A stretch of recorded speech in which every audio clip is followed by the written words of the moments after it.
Tonight, we will not fight against the mind, nor will we attempt to force it into silence or submission. Instead, we will take a softer path, a path that leads us into the heart of Zen wisdom, a tradition that has carried its gentle truths across centuries, like a lantern, guiding wanderers through the night.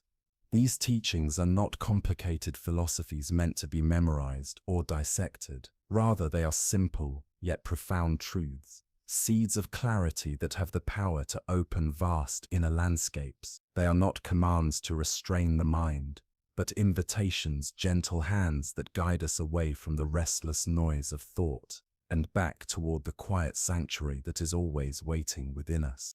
Zen invites us to see the mind, not as an enemy to be conquered, but as a vast open sky that can hold every cloud of thought and emotion. Thoughts drift across this sky like passing weather, sometimes light and fleeting, sometimes dark and heavy, but the sky itself is never harmed. It remains vast, steady, and limitless. Tonight, together, we will explore this path. We will do so through quiet stories, tender images, and simple practices that remind us of a peace that does not depend on stilling the mind, but arises naturally, untouched by the turbulence of thought. Welcome, then, to Insightful Journey. This is your refuge. This is your space where you may safely set down the burdens you have carried throughout the day and allow yourself to be held in the embrace of stillness. Here there is nothing you must achieve, no special state of mind you need to reach, no task, no goal, no struggle. Simply allow my voice to serve as a gentle companion, a soft current guiding you, like a stream washing quietly over smooth stones, carrying away the dust and weight of the day. For now, all that is asked of you is something simple. Breathe. Feel the slow, natural rhythm of your breath. Notice the gentle rise and fall of your body, like the ocean's tide, steady and unhurried. With each breath in, you receive calm. With each breath out, you release tension. Our journey into stillness begins not with resistance, but with honesty. It begins by looking kindly and directly at the nature of our own mind. If you listen closely, you may notice the constant hum of activity, the restless energy that seems to whirl and leap, often keeping us awake when we long for rest.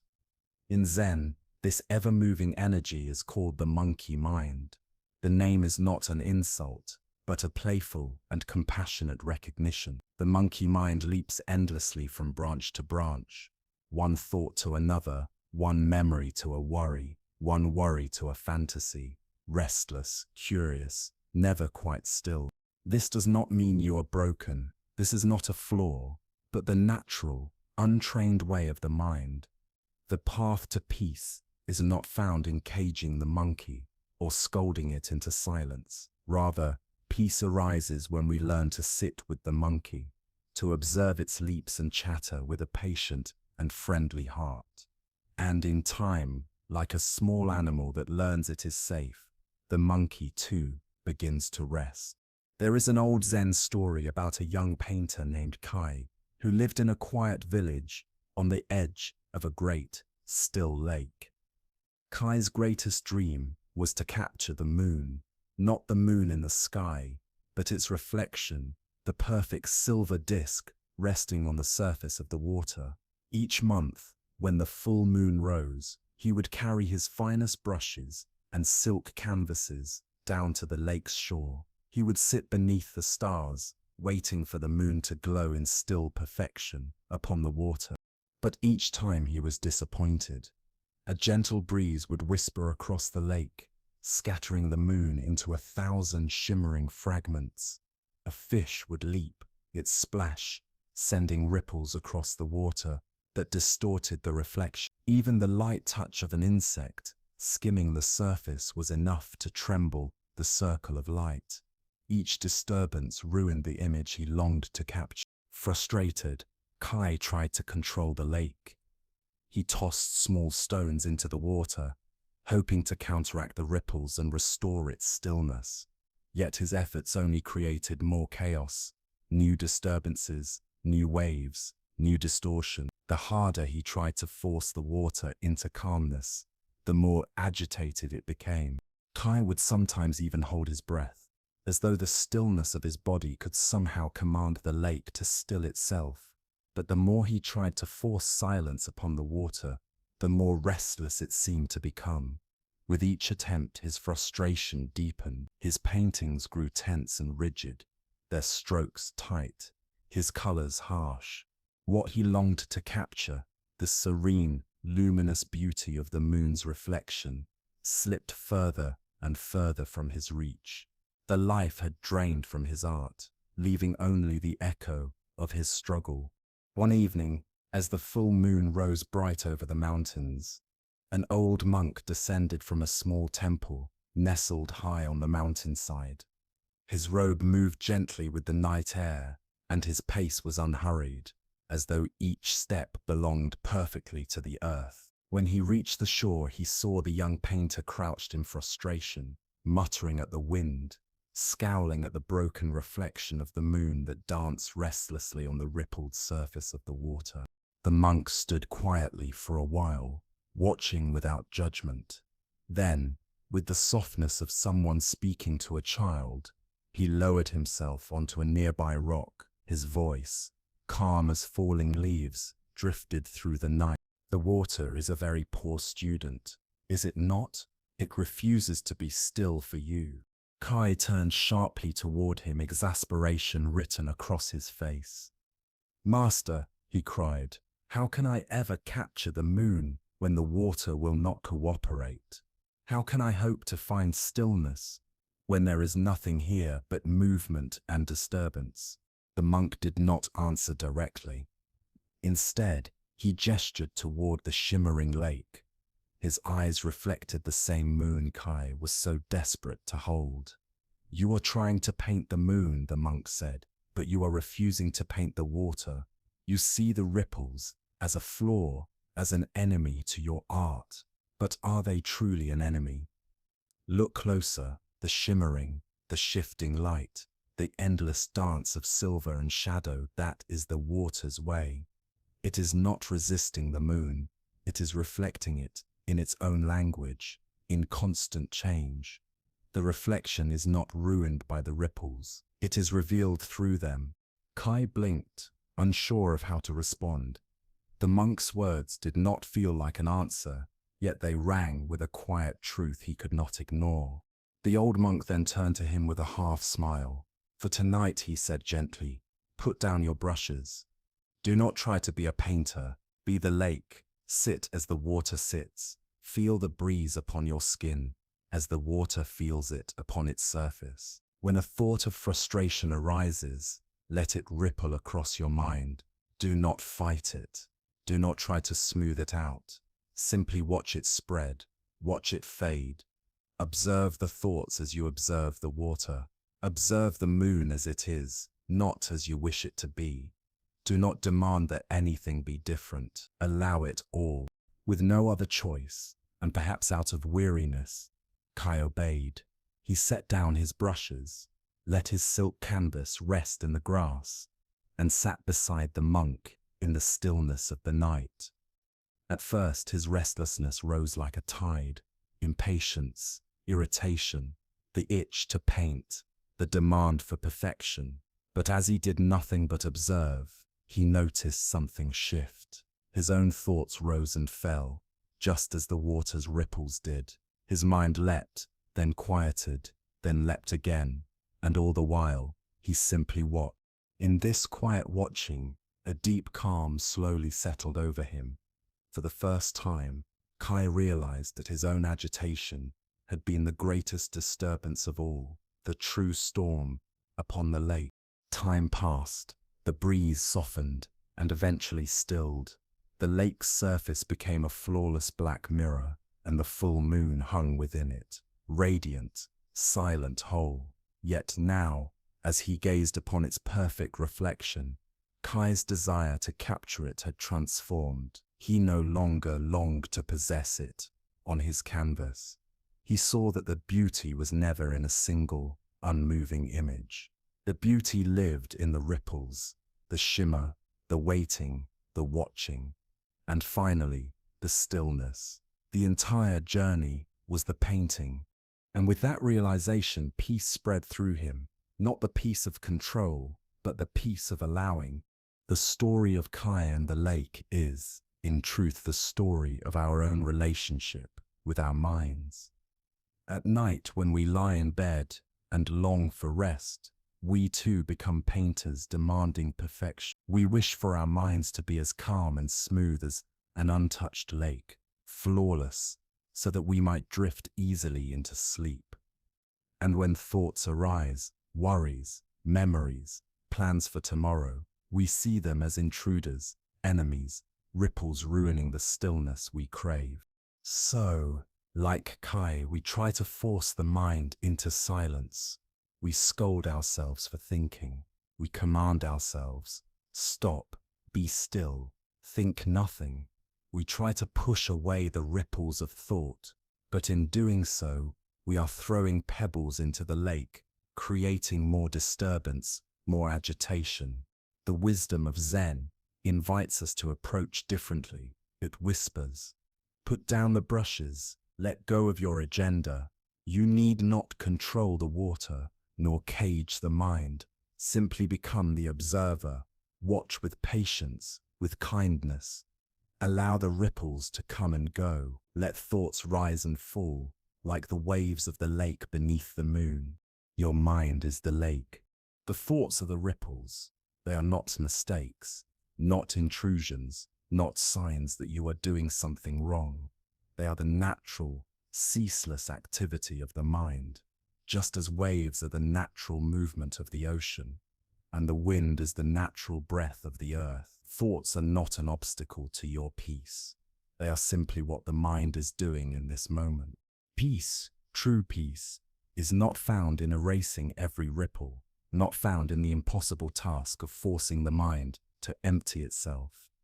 Instead, it is discovered in how we relate to these ripples. When we learn to sit on the shore of our own awareness, calm, observant, steady, and simply watch thoughts as they arise and dissolve, without clinging to them, without judging them, without wishing them away, we uncover a stillness that was already there beneath the surface.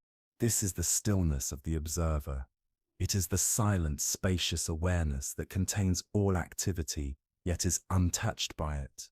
It is like the vast night sky, silent, infinite, embracing both the glowing moon and the drifting clouds. No matter how many clouds pass by, no matter how heavy or dark, they can never stain the sky.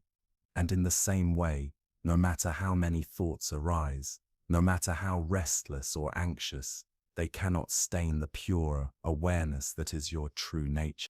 To bring this wisdom into your own experience, you do not need to do anything extraordinary. You do not need to sit in a temple or adopt a rigid posture. You can practice this simply lying here, ready for sleep, just as you are. The first step is to acknowledge what is present in this moment without judgment. Just notice, what is the quality of your mind right now? Is it busy, spinning from thought to thought? Is it calm and quiet? Is it anxious, hopeful, tired, or distracted? Whatever it may be, let it be exactly as it is. There is no need to force it, no need to fix it. Now, with a soft attention, bring your awareness to your breath. Feel the air entering, cool and fresh. Feel the air leaving, warm and relaxed. The breath is your anchor. It does not belong to yesterday or tomorrow. It always exists here, in the present. Imagine yourself sitting on the shore of your own mind, and the breath is the solid rock beneath you, the place from which you can observe the lake with safety and ease. As thoughts arise, and they surely will, your practice is gentle. Simply notice them. You do not need to chase them. You do not need to push them away. You do not need to make them stop. Instead, you can softly label them as though naming clouds drifting by. A thought about tomorrow arises. You gently whisper inwardly, planning. A memory from today surfaces. You softly note, remembering. A wave of unease rolls through. You acknowledge, worrying. The label is not judgment, it is recognition.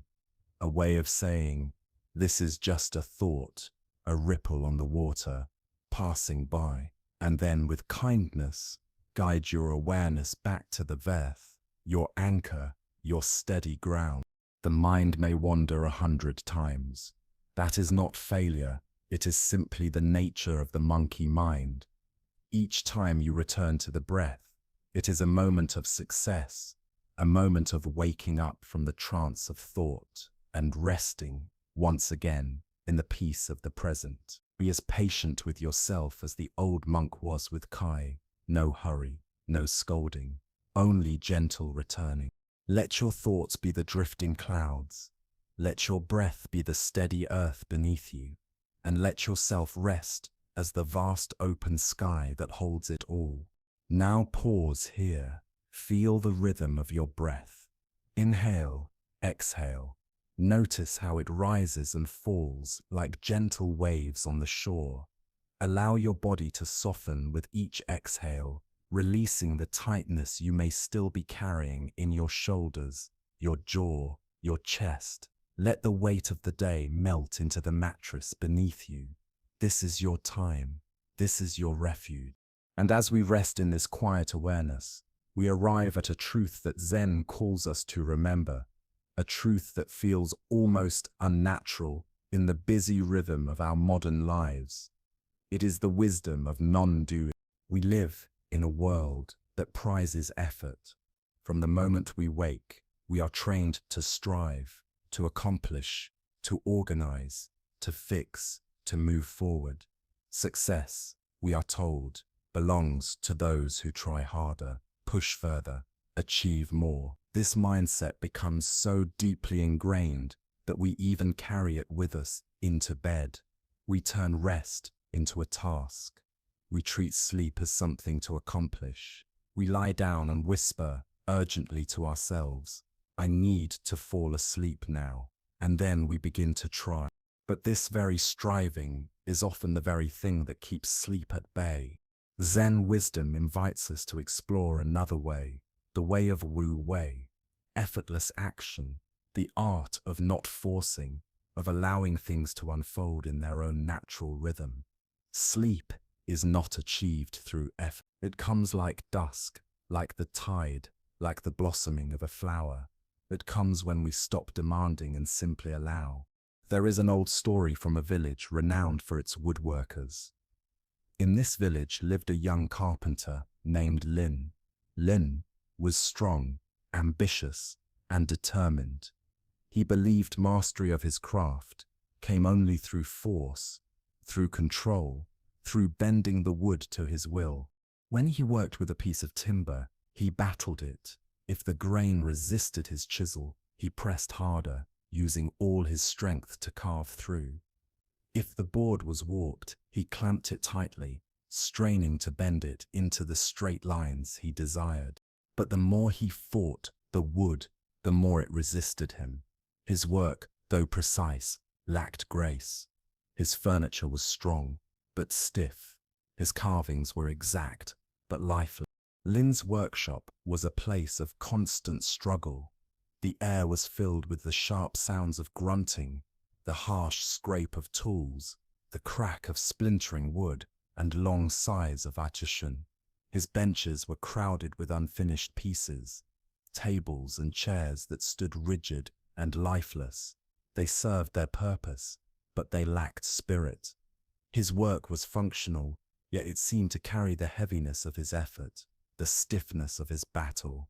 In the same village, beside the river, stood a much quieter workshop. It belonged to the old master, Wei. Wei was frail, his back slightly bent with age, his hands marked by years of labor. And yet, when people looked upon his creations, they saw grace. His furniture curved as though it had grown that way on its own. His carvings seemed less like objects made by human hands, and more like forms discovered within the wood itself. Villagers often said that Wei did not carve the wood at all. He simply revealed the shapes that had been waiting inside it all along. One day, after yet another exhausting battle with a stubborn piece of oak, Lin left his own workshop in defeat. He wandered down to the river to watch the master work. What he saw astonished him. Wei moved with no sense of urgency. He spent long stretches of time just holding a piece of timber in his hands, feeling its weight, running his fingers along the grain as though he were listening to a story only the wood could tell. When he finally took up his chisel, his movements were slow, patient, almost like a dance. The tool did not seem to cut the wood, but to follow a path the wood itself had laid out. Each stroke flowed with ease, as though the wood had invited it. Unable to hold his curiosity, Lin asked, "Master, I use all my strength, and yet my work is clumsy and heavy. You use almost no strength, and your work is alive. What is your secret?" Wei smiled gently, his eyes reflecting the calm of the river. He bent down and picked up 2 small sticks from the floor. Holding one stick horizontally, he said, "This is your will." Then, holding the other stick vertically, he continued, "And this is the will of the wood, its grain, the way it grew, its own nature." He pressed the 2 sticks together in a cross. When you place your will directly against the wood's will, there is nothing but struggle, resistance, splintering. Then he shifted, laying one stick alongside the other, both pointing in the same direction. His voice softened. "But when I work, I do not force my will against the wood. I listen.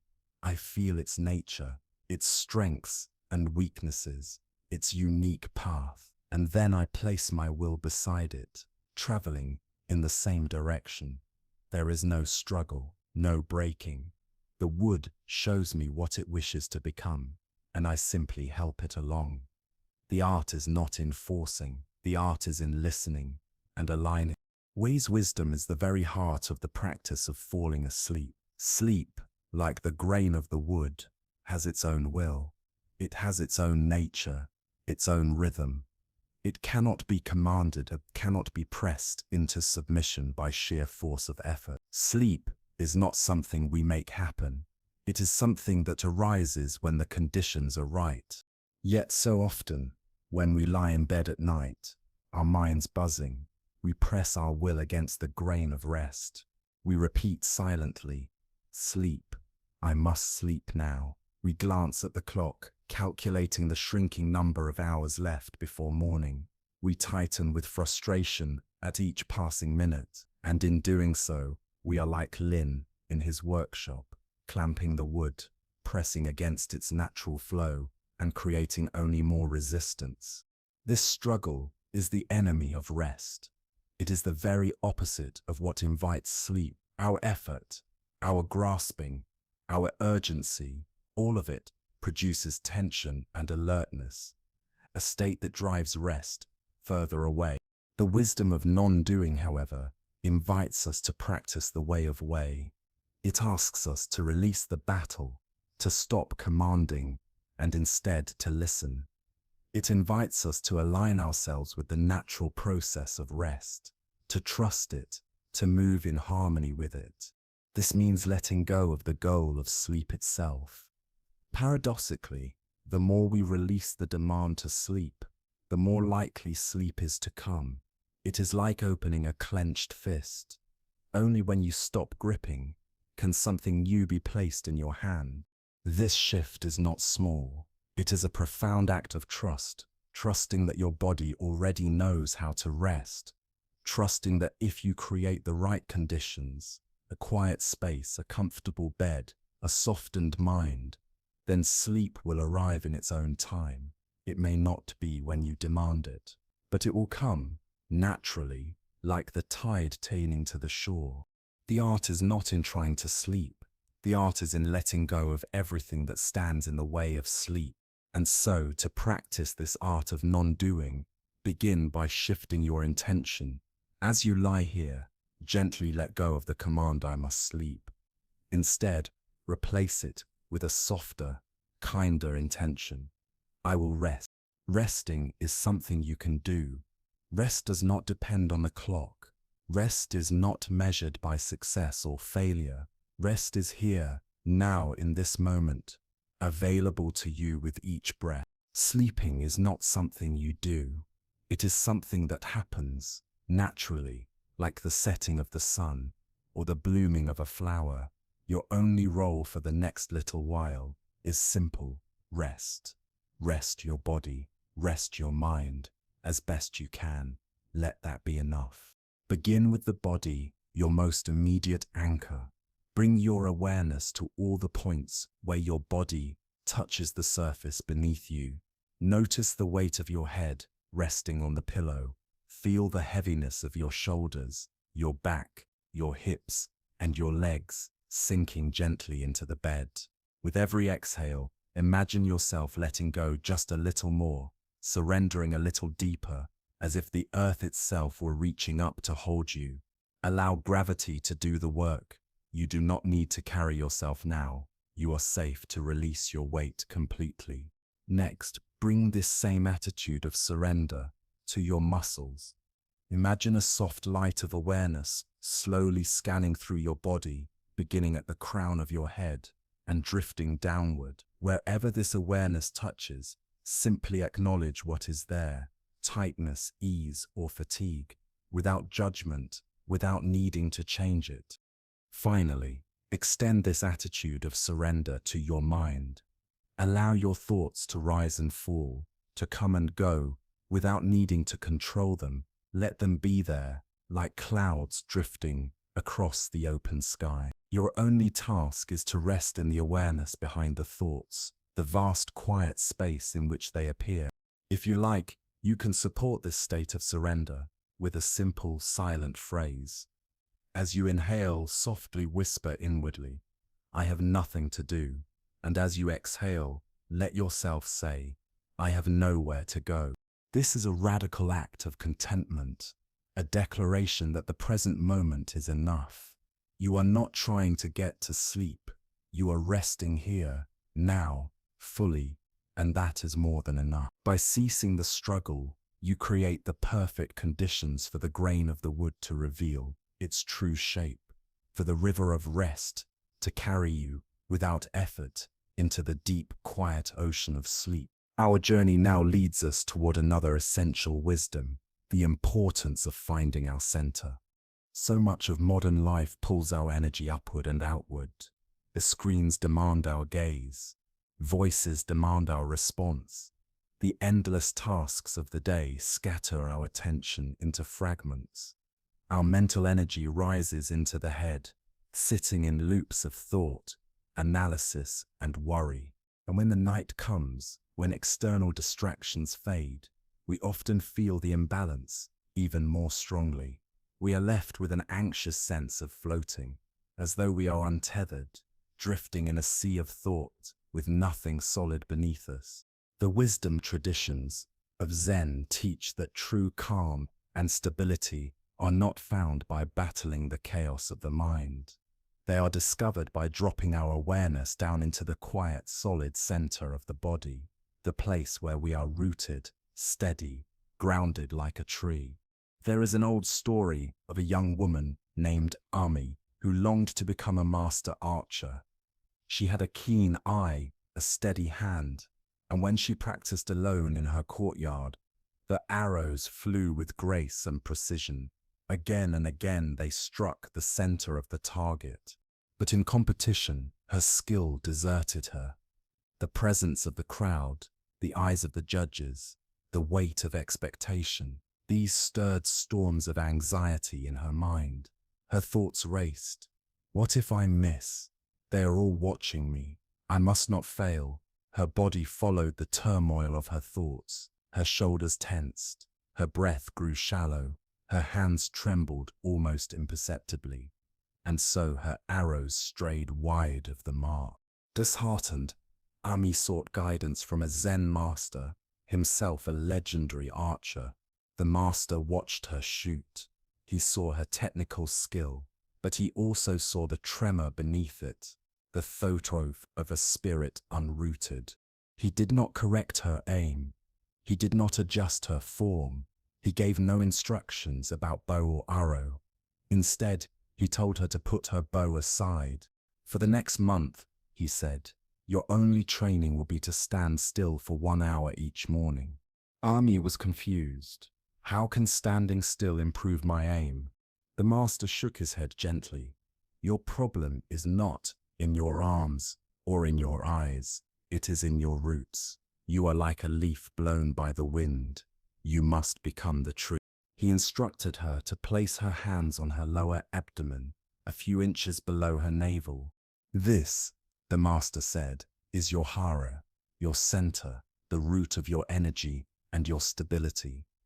All the frantic thoughts in your head are like leaves rustling in a storm. You waste your strength trying to calm the leaves, yet the wind never stops at your command. Instead of battling the storm, bring your attention down, out of the restless branches, out of the storm in your head, and into the silent earth of your center.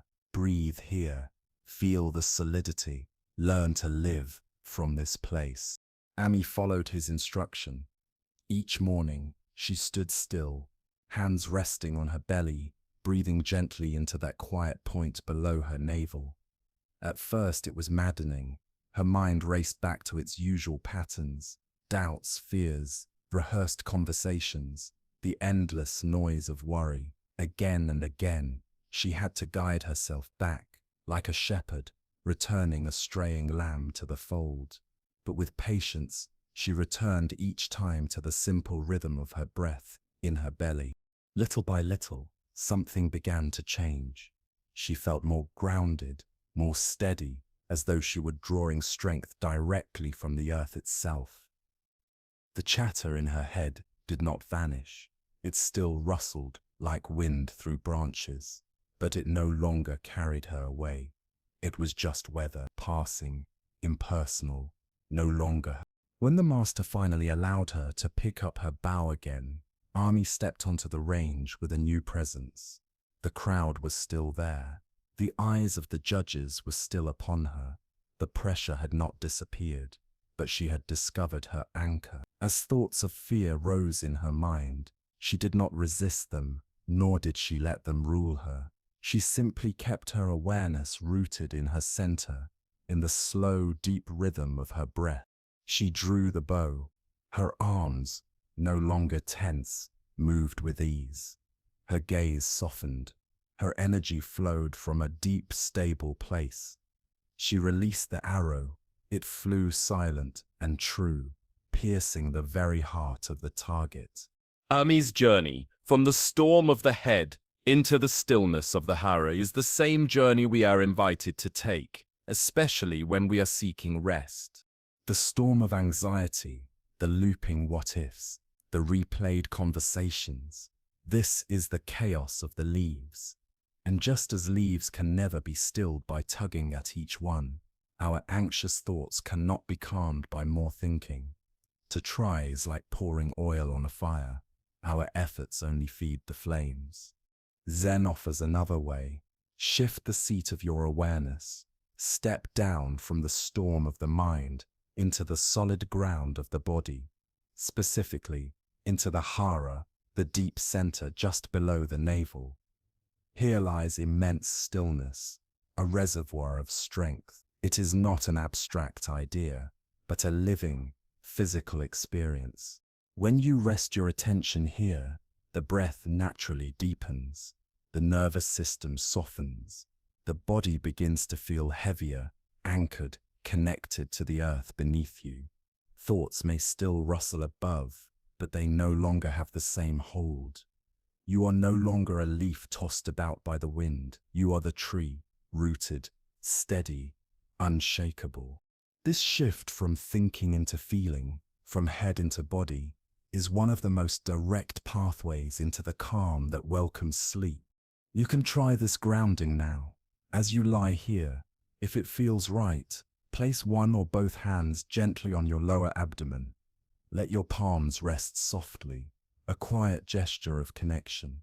The warmth of your hands can guide your awareness inward, like a lantern illuminating the doorway to your center. Begin to invite your breath into this place. As you inhale, imagine the breath traveling all the way down beneath your hands, filling your belly like a soft balloon, round and effortless. As you exhale, feel the gentle falling, the release, as though the earth itself is drawing the breath back down. Do not force anything. This is not control, but invitation. Allow the breath to find its own depth. Notice the subtle warmth beneath your palms. Feel the rhythmic expansion and release. You are resting now in the very center of yourself, the place beneath the storm, the place where stillness lives.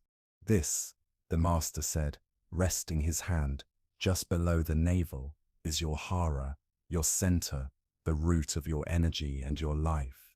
All the frantic thoughts in your head are like leaves rustling wildly in a storm. Do not waste your energy trying to calm the leaves one by one. The wind will not listen.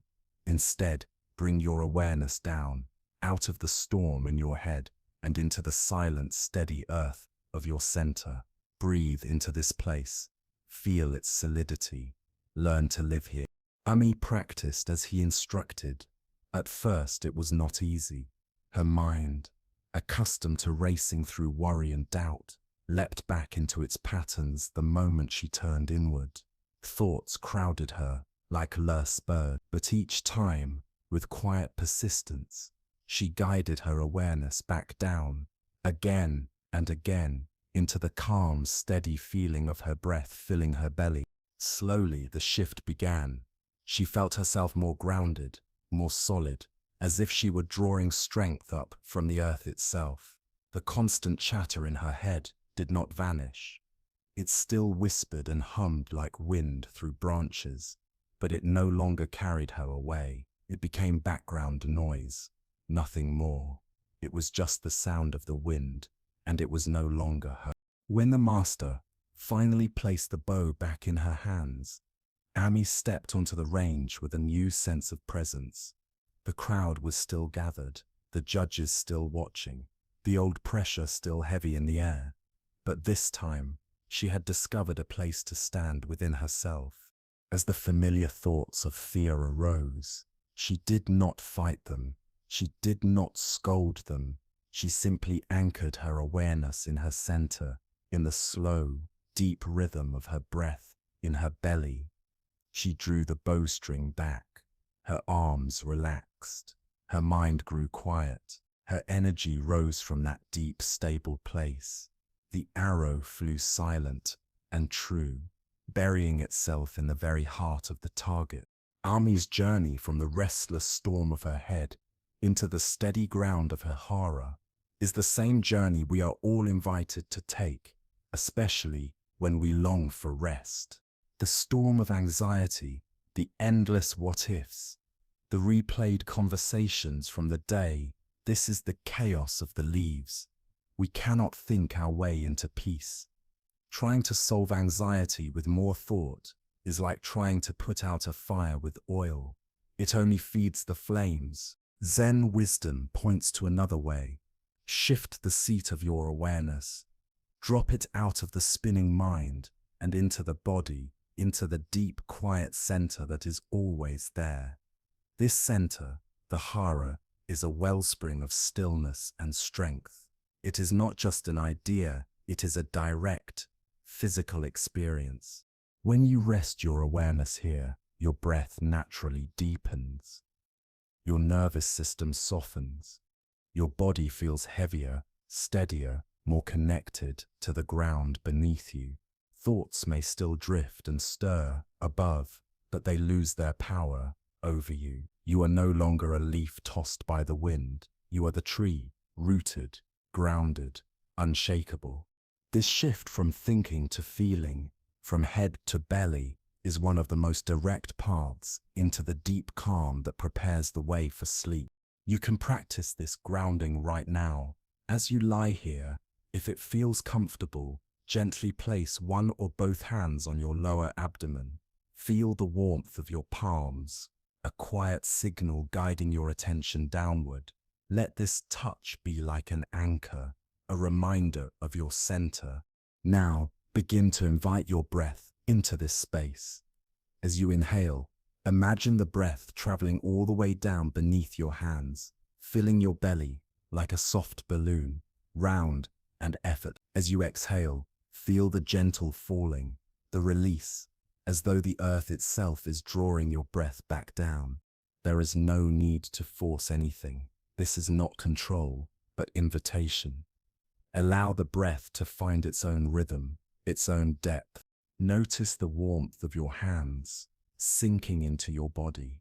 Notice the subtle rise and fall beneath them, the quiet rhythm, steady and dependable, like waves meeting the shore. You are resting now in your center, beneath the storm, beneath the leaves, in the place of stillness that has been waiting for you all along. Let this be the entire focus of your attention. Rest your awareness in the warmth and gentle rise and fall beneath your hands, in the soft rhythm of your breath moving through your center. Your mind will, of course, wander back up into thought. It is simply what minds do. When it does, notice it kindly, without any criticism. Acknowledge the thought, then gently, patiently guide your awareness back down to the steady warmth and quiet movement in your belly. With every exhalation, imagine yourself sinking a little deeper into the mattress, heavier, more grounded, more at ease. You might picture a small, glowing sphere of golden light resting in your hara, warm and steady. This golden ball is like an anchor of calm, holding you in safety and stability. When a wave of worry or distraction arises, imagine it as nothing more than a passing cloud, high above in the sky. You are not the cloud, you are the earth, beneath, rooted, still, and steady. Let this feeling of groundedness be your refuge tonight.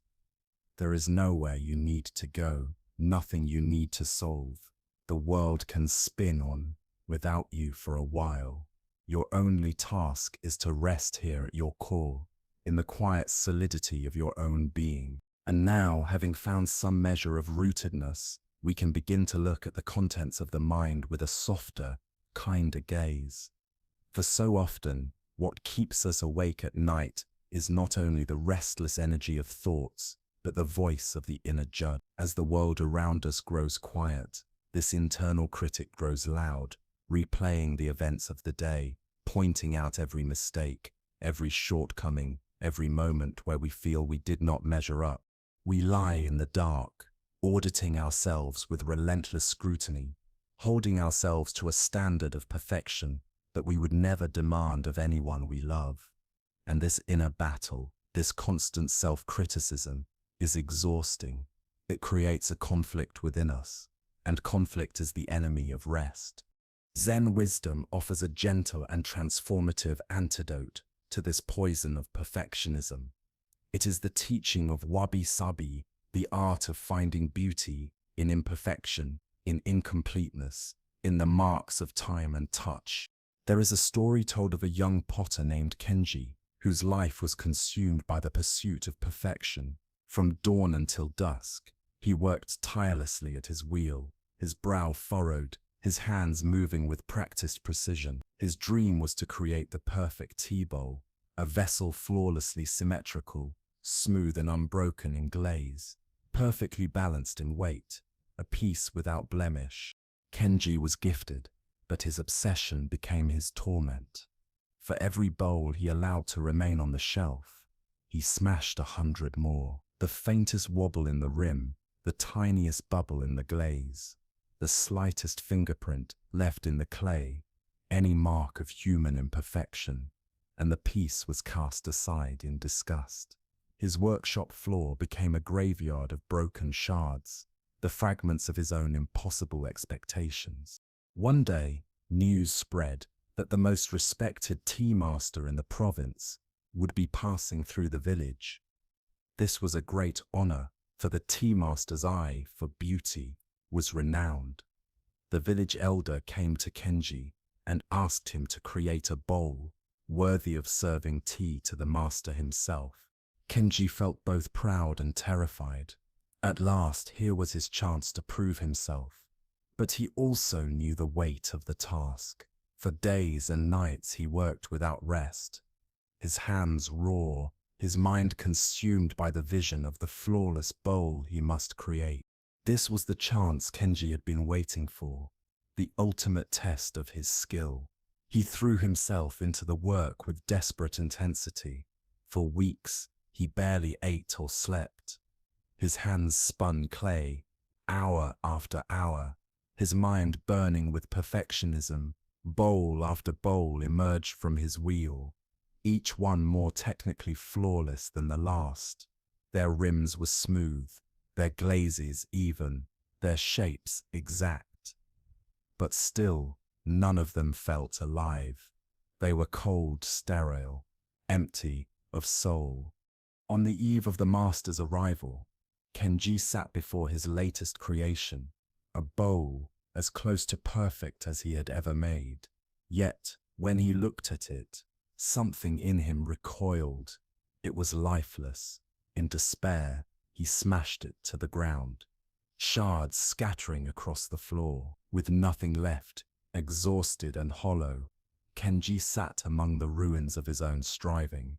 And then his eyes fell upon a bowl he had discarded weeks earlier. It was nothing special.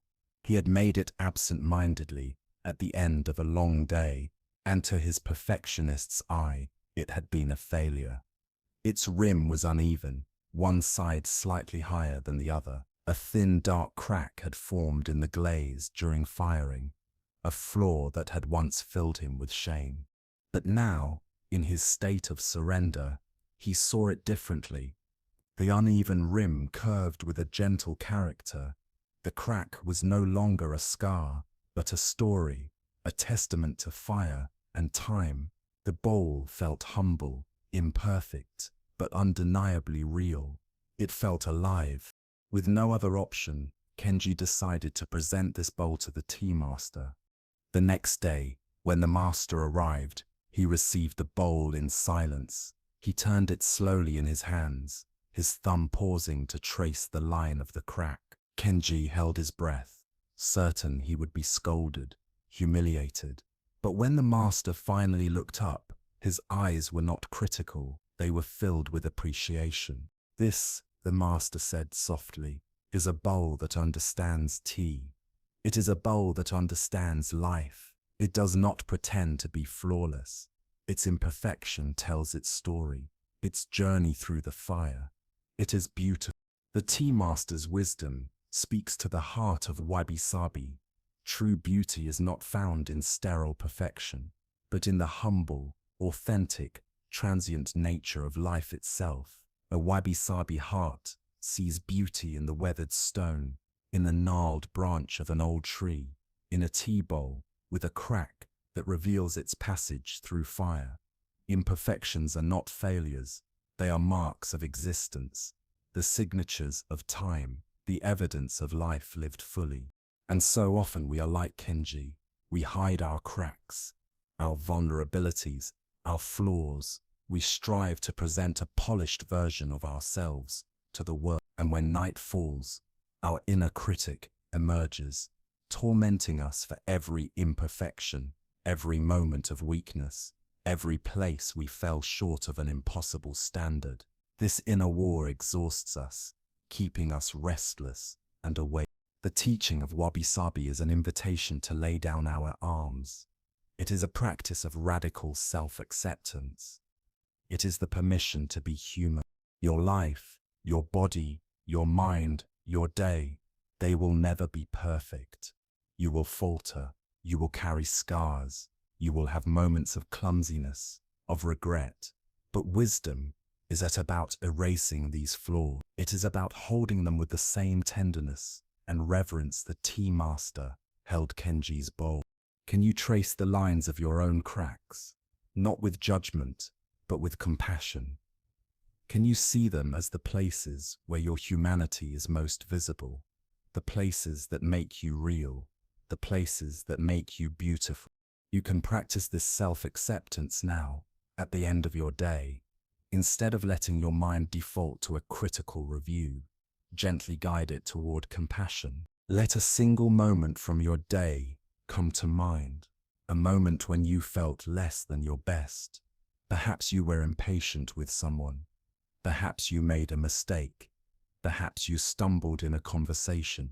Let the memory arise. Notice the sting of self-judgment that may come with it, but do not push it away. Now imagine you are the old tea master, holding this moment in your hands as though it were a bowl. Look at it with wise, kind eyes. See the humanity in it. See the tired person who made the mistake, the overwhelmed person who lost their patience. Can you offer this person, yourself, a drop of compassion? Instead of judgment, offer a gentle phrase of kindness. It is okay to make mistakes. I did the best I could in that moment. I am human. You may also picture the flaw itself, the crack in the bowl of your being. Instead of wishing it gone, imagine you are practicing kintsugi, the art of mending broken pottery, with gold. Visualize a warm golden light of compassion filling the crack. See the line illuminated, glowing softly, transformed into something unique and beautiful. Your cracks do not make you broken. They make you whole. They are the lines of your story, the evidence of your resilience, the golden seams that reveal your truth. Let this golden light of acceptance pour into every place in you that feels broken, inadequate, or unworthy. See it filling the hairline fractures, the hidden corners, the tender scars of your being. This is not about excusing harm or pretending mistakes don't matter. It is about ending the cycle of self-hatred, the inner war that often fuels the very patterns we long to change. It is about recognizing that real growth, real transformation, can only take root in the soil of self-acceptance. Tonight, release the impossible demand of perfection. Offer yourself the same grace you would so naturally extend to a dear friend. You are the imperfect bowl, and you are beautiful, not in spite of your cracks, but because of them. Let's pause here together. Take a slow, steady breath in. Fill your lungs completely. Then release it with a long, gentle sigh. Feel your body sink a little deeper into the surface that supports it, as though the earth itself is holding you close. Let go of the day. Let go of striving. Let go of the need to be anywhere other than here. This moment is enough. And as we soften into this acceptance, we turn toward one of the most fundamental truths of life. A truth that, when embraced, can dissolve vast layers of our anxiety. It is the teaching of impermanence. Our minds instinctively seek solid ground. We long for permanence in a world that is always moving. We cling to what we love, moments of happiness, cherished relationships, our youth, our health, wishing desperately that they would last forever. This clinging, this resistance to change, creates an undercurrent of tension in our lives. A subtle, constant fear of loss hums beneath our days. And at night, it can emerge as anxious worry about the future, about what might be taken away. We cling not only to joy, but to pain. We hold tightly to our identities, our roles, even our wounds and old stories, afraid of what might happen if we let them go. The Buddha's teaching tone, impermanence, anicca, is not a grim declaration that all things fade. It is a compassionate invitation to release our grip, to stop fighting the natural, graceful flow life, and to discover peace in the letting go. There is a tale told of a great king who ruled over an empire of immense wealth and power. He possessed everything a person could desire: palaces of marble, gardens of extraordinary beauty, riches beyond counting. Yet for all his treasure, he was deeply anxious. His greatest joy, his single refuge, was to climb to the highest tower of his palace and watch the clouds. He loved their magnificent shapes, the way they shifted endlessly, the way their edges glowed gold at sunrise and blazed crimson at sunset. To him, they were symbols of pure perfection and beauty. But his joy was always mixed with sorrow, for even the most glorious cloud, no matter how radiant, would inevitably drift away, dissolve, or change its form. This transience tormented him. He could not bear the thought that beauty must vanish. And so the king conceived a plan. He became obsessed with the idea of possessing one perfect cloud. If he could capture it, hold it, freeze it in time, then he would never again fear loss. He summoned the greatest minds in his kingdom and gave his command, "Bring me the most beautiful cloud in the sky. I want it captured so I may admire it forever." His architects designed a colossal tower, taller than any before, its peak reaching up into the heavens. His engineers devised a massive net, woven of the finest silk, strong and delicate enough to grasp the elusive sky. His scholars and scientists proposed a vast crystal chamber, airtight and sealed, where the cloud could be displayed in the throne room for all eternity. Years passed. Fortunes from the royal treasury were poured into the project. Thousands of hands labored day and night, and at last the day came. From the palace tower, they spied a magnificent, golden-edged cloud drifting majestically across the afternoon sky. It glowed with a beauty so radiant it seemed not of this earth. With tremendous effort, the net was cast. Slowly, painstakingly, they lowered the cloud into the great crystal chamber and sealed it tight. The king was ecstatic. He had done what no one else had ever dreamed. He had conquered impermanence. But as the king sat proudly on his throne, ready to admire his great prize, a strange and sorrowful thing began to unfold. The magnificent cloud, cut off from the wind that carried it, cut off from the sunlight that illuminated it, cut off from the open sky that had given it space to drift, began to lose its form. Its radiant golden edges dimmed, its graceful shape collapsed. Slowly it shrank, turning into a formless, heavy grey fog. The fog thickened, condensed, and finally sank to the bottom of the chamber. What had once been a glorious jewel of the heavens was now nothing more than a few shallow puddles of murky water. The king stared in horror. His triumph had become his loss. The very act of trying to possess the cloud had destroyed the beauty he had longed to preserve. And then from the edge of the hall, a humble gardener who had been quietly tending the palace plants spoke. His voice was soft, but it carried with it the weight of truth. "Your Majesty," he said, "you can only love a cloud when you let it be free. Its beauty is not in being captured. Its beauty is in its flow. The king's folly is our own. We too try to capture the clouds of our lives, to seal them in crystal boxes, so they will never fade. We cling to moments of happiness, to treasured days, to feelings of love and connection. And as soon as joy arrives, the mind whispers, 'I want to keep this. I don't want this to end.' But this desire, this clinging, is the root of our anxiety. It pulls us out of the beauty of the moment itself and into fear about its loss. We stop enjoying the cloud and begin to obsess over the net. The wisdom of impermanence is the wisdom of the gardener. True peace and true joy are found not in clinging, but in letting life flow, loving the clouds without needing to possess them. This teaching has two sides, like the two wings of a bird. On one side, when we experience pain, impermanence is our comfort. A storm of sadness, anger, or fear may feel overwhelming and endless. But no storm lasts forever. Even the darkest cloud will eventually shift, dissolve, and pass. Remembering this allows us to endure hardship with patience. We don't have to fight the storm so fiercely.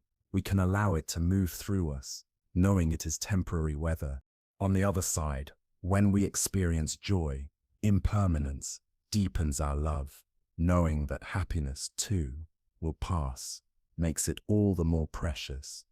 Instead of anxiously clinging, we relax into presence. We savor each detail, the sound of laughter, the colors of the sunset, the warmth of a friend's hand, knowing that this exact moment will never return. Impermanence transforms clinging into gratitude. It awakens us to the gift of life as it is, here and now. To embody this wisdom, we need only look to something always with us, the breath. The breath is the perfect teacher of impermanence. It is in constant motion, never static, always arising and passing away. Every inhalation is a beginning, a birth, a pause. Every exhalation is an ending, a letting go, a death that makes space for the next inhalation to arise. You cannot hold the breath. If you try to cling to it, you suffocate. To live is to participate in this endless rhythm of arising and dissolving. So now, as you lie here, bring your gentle attention to the breath. Notice the journey of one full inhalation, from the very first stir of air entering to its completion. Then notice the journey of one full exhalation, all the way to the end. Feel the constant change, the flow that never stops. There is nothing here to hold on to. Simply rest in this rhythm, the same rhythm that animates every leaf, every tide, every star. This is the pulse of the universe, and it is moving within you in every moment. You can extend this practice beyond the breath to the events of your day. As you continue to breathe gently, allow moments from the day to drift through your mind. A conversation, a meal, a moment of frustration, a moment of ease. See each memory as a cloud that once appeared in the sky of your awareness. With each inhalation, acknowledge the moment. With each exhalation, let it go, not erasing it, not pushing it away, simply recognizing that its time is over, that it has passed. Every moment arises, every moment passes. This is the dance of impermanence. Let each exhale be more than just the release of air. Let it be a gentle loosening of your grip on the past.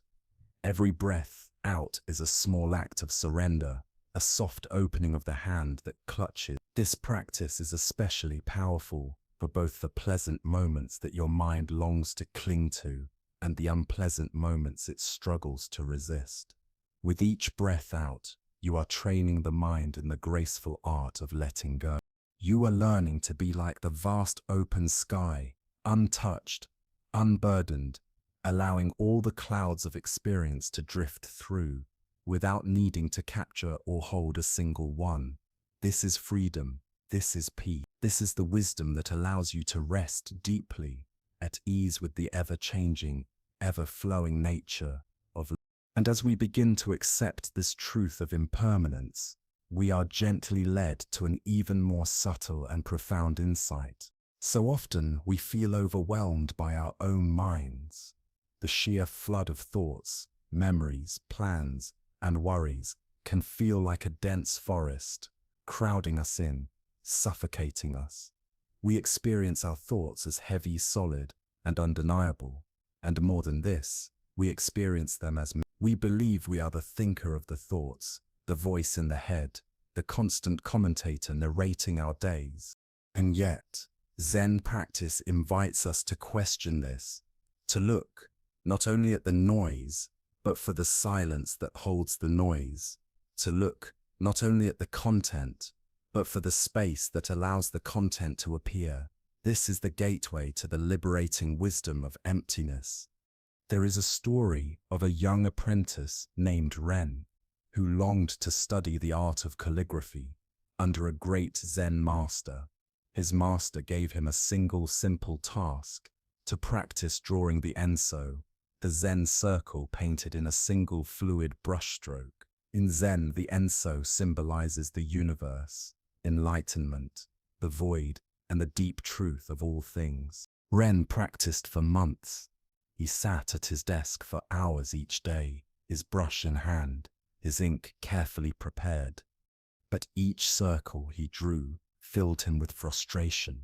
He was utterly focused on the black ink, on the weight of the brush, on the line itself. He tried to control every detail, to make each circle perfectly round, perfectly smooth, perfectly solid. But the harder he tried, the worse they became. His circles were heavy, stiff, lifeless.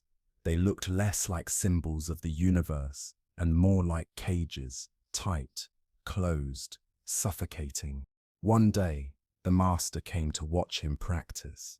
He immediately noticed the tension in Ren's shoulders, the tightness of his grip on the brush, the fierce concentration in his brow. The master said nothing at first. Then he picked up a fresh piece of paper and laid it gently on the table. He did not reach for a brush. He simply sat, gazing at the wide, clean expanse of white. Finally, he spoke. "Ren, you are trying to draw a circle. All your attention is on what you are adding, the ink, the line, the stroke, but you are ignoring what is already here." He gestured toward the page. "This white space is not nothing. It is not a void to be filled. It is a living space, a presence. The ink does not create the circle. The ink only reveals the circle that is already possible within this space. The circle is not made only of the line. It is made equally of the paper inside it and the paper outside it. Without emptiness, there is no form. The ink gives it shape, but the space gives it life. Stop trying to paint a thing. Learn instead to feel the space. The space is not your enemy. It is your partner." Ren was puzzled, but he trusted his master. For many days, he set down his brush. He stopped practicing the stroke altogether. Instead, he sat before the blank page in silence. He breathed. He waited. He allowed himself to feel the vast, quiet potential in the white expanse. Slowly, he began to sense it, not as emptiness to be conquered, but as presence, as possibility, as life itself. When at last he picked up his brush again, something had shifted. His hand was no longer tense. His mind was no longer fixed on perfection. With one deep, centered breath, he dipped the brush into the ink and allowed the circle to emerge, not forced, not controlled, but flowing naturally out of the silence. The enso he painted was not flawless, but it was alive. The stroke was fluid, effortless, alive. For the first time, Ren's circle was not a cage, but a window into the vastness, a symbol not of confinement, but of freedom. The apprentice's discovery is a profound metaphor for the practice of meditation and the discovery of inner peace. Our thoughts, our worries, our emotions, these are the ink strokes, and usually we are completely identified with them.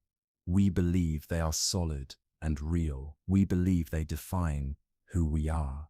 And so we feel crowded, trapped, and overwhelmed by their constant movement. The wisdom of shunyata, or emptiness, is the master's reminder to feel the space. Emptiness in this sense does not mean bleak nothingness. It does not mean that life is meaningless. Rather, it points to the truth that our thoughts and feelings are empty of independent existence. They are like the ink strokes. They cannot exist without the paper beneath them. They rise and fall only within the silent, spacious consciousness in which they appear. This consciousness, this awareness is like the empty page.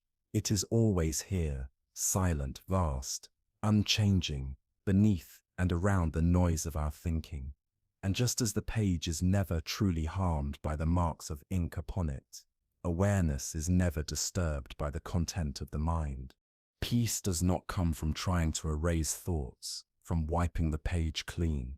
Peace comes from shifting our attention, our very sense of identity, from the ink strokes of thought to the open paper of awareness itself. When we recognize that we are not the fleeting thoughts, but the space in which they happen, a profound freedom arises.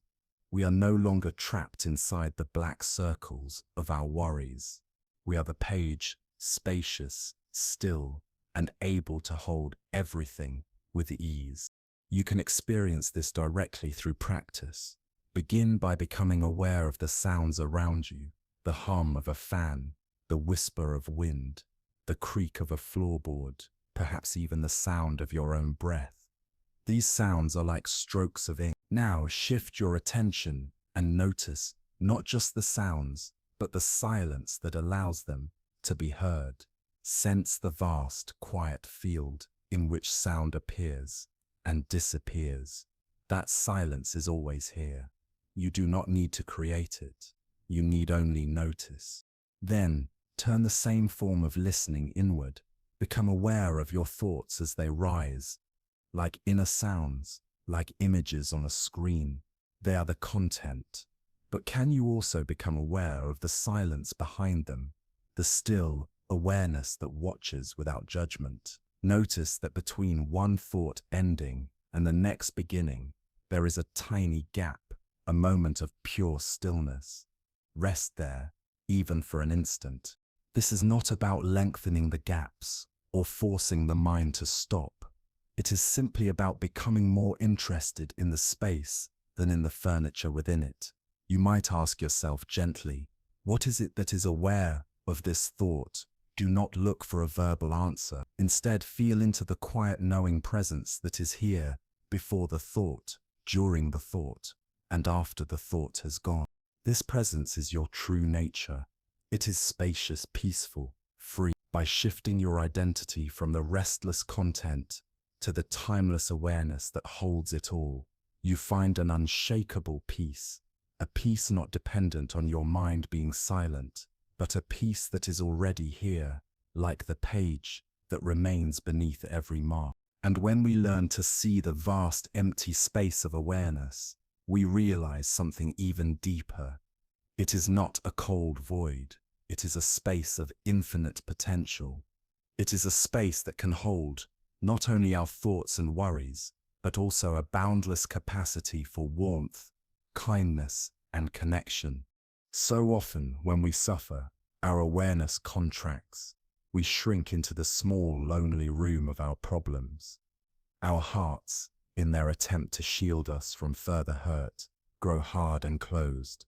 At night, this sense of separation can feel especially acute, like a chill pressing in from all sides. But the wisdom of the Buddhist path reminds us that the healing of isolation is found in compassion. The heart of emptiness is not emptiness at all. It is love. It is the recognition that we are not separate, that we are all threads of the same great fabric, that to open to another is to open more deeply to ourselves. Compassion is not weakness, it is strength. An open heart is a peaceful heart. And when we extend compassion to ourselves first, and then to all beings, we dissolve the walls of loneliness and discover the vast, tender spaciousness that is our true home. There was once a monk named Deva who lived in a monastery perched high on a cliffside, overlooking a wide and flowing river. Deva was a man of great discipline and formidable intellect. He the scriptures word for word, their meanings sharp in his mind. His meditation was strong, unwavering, concentrated like the blade of a sword, but his heart was like stone. From his lofty vantage point, he often looked down upon the villagers who lived along the riverbanks. Their noisy markets, their laughter, their quarrels, their struggles to feed their families, all of it turned to him a distraction, the mark of spiritual immaturity. To Deva, they were entangled in worldly attachments, while he, above them, walked the pure solitary path. He believed enlightenment was about rising above the messiness of the world, cutting ties, transcending suffering, becoming untouchable. Then one year, the rains did not come. A terrible drought spread across the valley. The great river, once a roaring lifeline, shrank day by day, retreating until only cracked plains of mud stretched where water once flowed. Life in the valley began to wither, the crops failed, the animals grew thin, the villagers despaired. From his monastery, Deva watched, detached. His mind repeated, "This is the nature of suffering. This is impermanence. This has nothing to do with me." One afternoon, walking along the exposed riverbed, he came across a small, shallow pool of muddy water, and in it, gasping weakly, flapping in desperation, was a single fish. Its scales were coated in mud, its gills opening and closing in frantic search of air, its life force slipping away. Deva's first thought was the familiar voice of detachment. This is its karma, this is impermanence. All things must pass. He turned to walk on, but then he looked again, and something shifted. As he gazed at the fish, a sharp pang rose in his own chest. He felt the fish's thirst as though it were his own. He felt its fear, its desperate struggle, mirrored his own quiet struggle for peace. In the fragile body of that little creature, he saw himself, and in that moment, the stone wall around his heart cracked. Without thinking further, he waded into the mud, cupped his hands gently beneath the fish, and carried it carefully down the long stretch of riverbed until he reached the main channel, where water still flowed. There he bent low and released it. He watched as it slipped from his palms into the cool depths, its body stirring with renewed life as it swam away. Something in Deva's heart broke open, and at the same time something healed. He realized in that instant that the river was not just water flowing through the valley. The river was life itself, flowing through him, through the fish, through the villagers, through all beings. Their suffering was not separate from his. It was a shared current. He walked back to his monastery, no longer a man who stood above the world, but one who was deeply, tenderly a part of it. From that day forward, his meditation was no longer cold, sharp discipline. It was warm, expansive presence. It was the practice of holding the whole world in his heart. Deva's awakening by the river is the essence of karuna, compassion.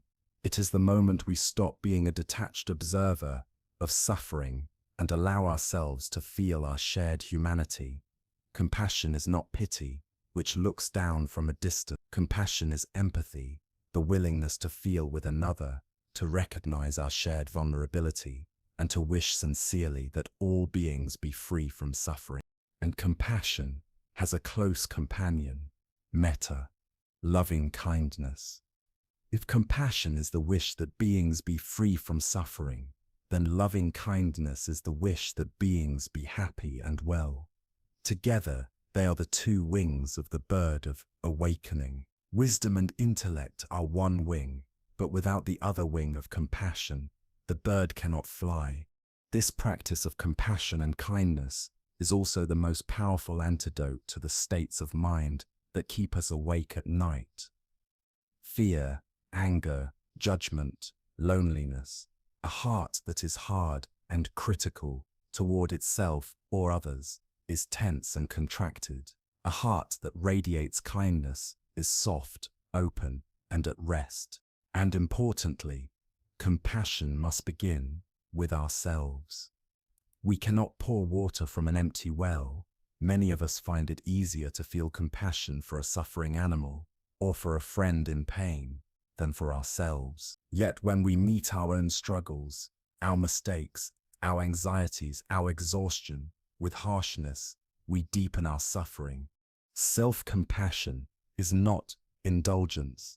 It is not weakness. It is the fertile soil from which all true growth and kindness arise. The practice of self-compassion is the radical act of turning the warmth of the heart inward. It is learning to hold our own pain, our own struggles, with the same tenderness we would offer to a dear friend or a loved child. When we begin to do this, when we learn to be a true friend to ourselves, the feeling of anxious isolation starts to soften. The walls around the heart grow thinner. A deep and steady peace begins to take root. To water the seeds of compassion in your own heart, you can practice a simple loving kindness meditation. As you prepare for sleep, this practice does not demand that you feel a certain way. It is not about forcing emotion.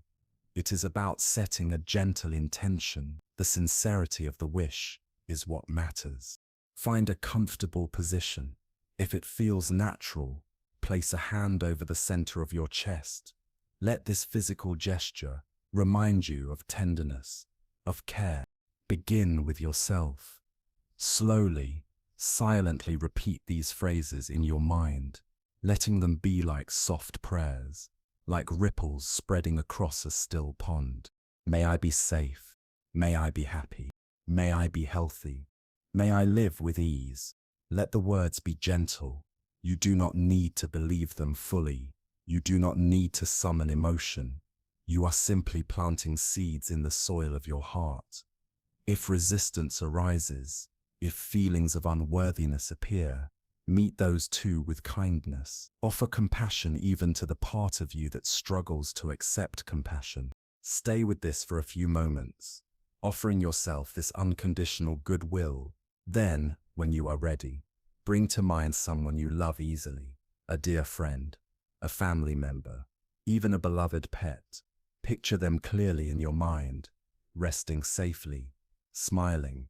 Now direct the same phrases toward them. May you be safe. May you be happy. May you be healthy. May you live with ease. Let the warmth of your natural love carry these wishes like a gentle stream. From here, if it feels comfortable, you can expand the circle. Think of someone neutral in your life, perhaps a neighbor, a co-worker, or a person you see often but do not know well. Offer them the same kindness. May you be safe. May you be happy. May you be healthy. May you live with ease. Then, allow the circle to widen further, to the people in your home, to your city, to your country. Finally, extend your wish outward to all beings everywhere, without exception, to every human, every animal, every living thing. May all beings be safe. May all beings be happy. May all beings be healthy. May all beings live with ease. This practice gently dissolves the walls of separation.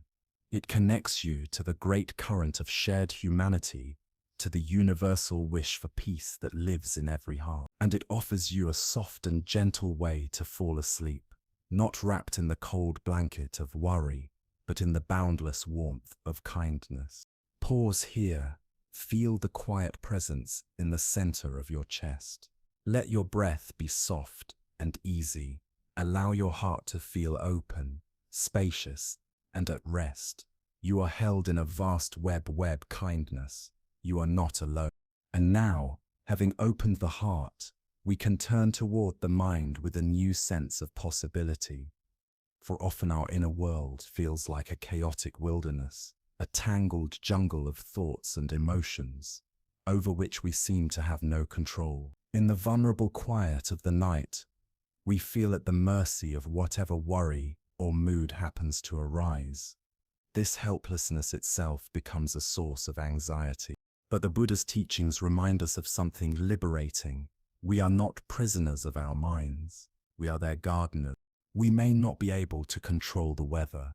Storms will come, dry seasons will arrive, and no matter how carefully we tend the soil, seeds of weeds will always blow in on the wind.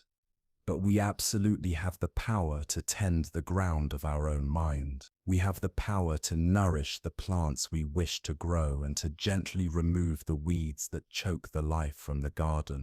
This is the practice of cultivating skillful states of mind. Your mind is a royal garden, vast, fertile, alive with possibility. In this garden, the unskillful states of mind, what the Buddha called a kusala, are the thorny weeds. These weeds are not bad in a moral sense, but they are unhelpful because they cause suffering for ourselves and for others. They are states like anger, resentment, jealousy, greed, worry, and anxiety. When we let them spread unchecked, they create a harsh and painful inner landscape, a tangle of thorns where it is difficult to rest. The skillful states of mind, or kusala, are the flowers and fruit trees. These are the qualities that bring nourishment and beauty, kindness, compassion, patience, generosity, gratitude, calm. They are called skillful because when they grow strong, they lead directly to peace, to joy, to well-being. And yet, so often we feel as though our inner gardens are hopelessly overrun with weeds. Fear and worry seem to sprout faster than anything else. Resentments appear like thistles pushing through the soil. We feel caught in an endless battle, pulling weeds one day only to see them return the next. But the wisdom of the gardener is different. A gardener knows not to despair. A gardener learns to recognize clearly what is a weed and what is a flower. The work is not to destroy or hate the weeds, but simply to stop feeding them, to stop giving them water and sunlight. And at the same time, the gardener gives care and nourishment to the plants they wish to see flourish. Your practice as a wise gardener of the mind is twofold. First, to withdraw your attention gently but firmly from the weeds. Second, to consciously and intentionally water the flowers. Let us begin with the first step, gently pulling a weed. As you lie here, notice if there is a persistent thought pattern active in your mind right now. Perhaps it is a worry about tomorrow. Perhaps it is a replay of something that happened today. Perhaps it is an old resentment. See this thought clearly as a thorny weed. It is not a truth. It is not who you are. It is simply a weed that, if fed, will grow and spread. You do not need to fight it. You do not need to hate it. Simply see it for what it is, and then make a conscious choice not to water it. You might say quietly to yourself, "This is not a helpful path for my mind to take right now. I will not follow it." And if the thought returns, as it surely will, you repeat the gesture again and again, as often as needed. Just as a gardener pulls the same kind of weed many times over a season, you patiently and kindly guide your mind back. The second step, the more powerful one, is to water a flower. To do this, bring to mind something that represents a skillful state. One of the most accessible and transformative is gratitude. Gently scan through your day. Let a single small moment rise to the surface, a moment for which you can feel genuinely thankful. It does not need to be grand. Perhaps the taste of your morning coffee, the warmth of sunlight on your face, a smile from a stranger, the sound of laughter, or perhaps, simply, the comfort of lying here now, this bed, held by the quiet of the night. Hold this memory softly in your mind. Don't just think about it, let yourself feel it. Notice how gratitude has a texture in the body, a warmth in the chest, a softening around the eyes, a gentle upward curve in the corners of the mouth. Let it spread, let it linger. For a minute or two, water this seed of gratitude with your full attention. This is more than just distraction from your worries. It is transformation. It changes the very soil of your mind. It shifts you from a state of lack into a state of sufficiency, from restlessness into rest, from anxiety into. With every weed you choose not to water, with every flower you choose to nourish, you are shaping your inner garden, and slowly, gently, night after night, that garden becomes a place of beauty, a place of refuge, a place of peace. It is this tending of the inner garden that creates the rich, fertile soil from which a restful night's sleep can grow. You are the gardener, You carry within you the wisdom and the power to cultivate a sanctuary of deep peace in your own heart and mind. The journey we have taken so far, learning to observe the mind, to soften the heart, to tend the soil of inner being, leads us now to the central sanctuary of peace itself. So much of our inner turmoil arises from one simple fact: we are almost never fully here. Our minds are constantly living in one of two directions, pulled back into the past or projected forward into the future. We drift into the past, replaying conversations, reliving old wounds, dwelling on regrets. Or we cast ourselves into the future, rehearsing challenges that have not yet come, worrying about what might go wrong, spinning webs of endless planning. And in all this time traveling, we miss the only place where life is actually happening, right here, in this present moment. This wandering of the mind into past and future is the root of so much of our restlessness and anxiety. Zen practice offers a profound and simple refuge. It invites us to discover that the present moment, when we truly arrive in it, is a gateless gate, a direct doorway into the land of tranquility we have been seeking all along. There is a tale of a man who spent his entire life searching for the legendary gate of tranquility.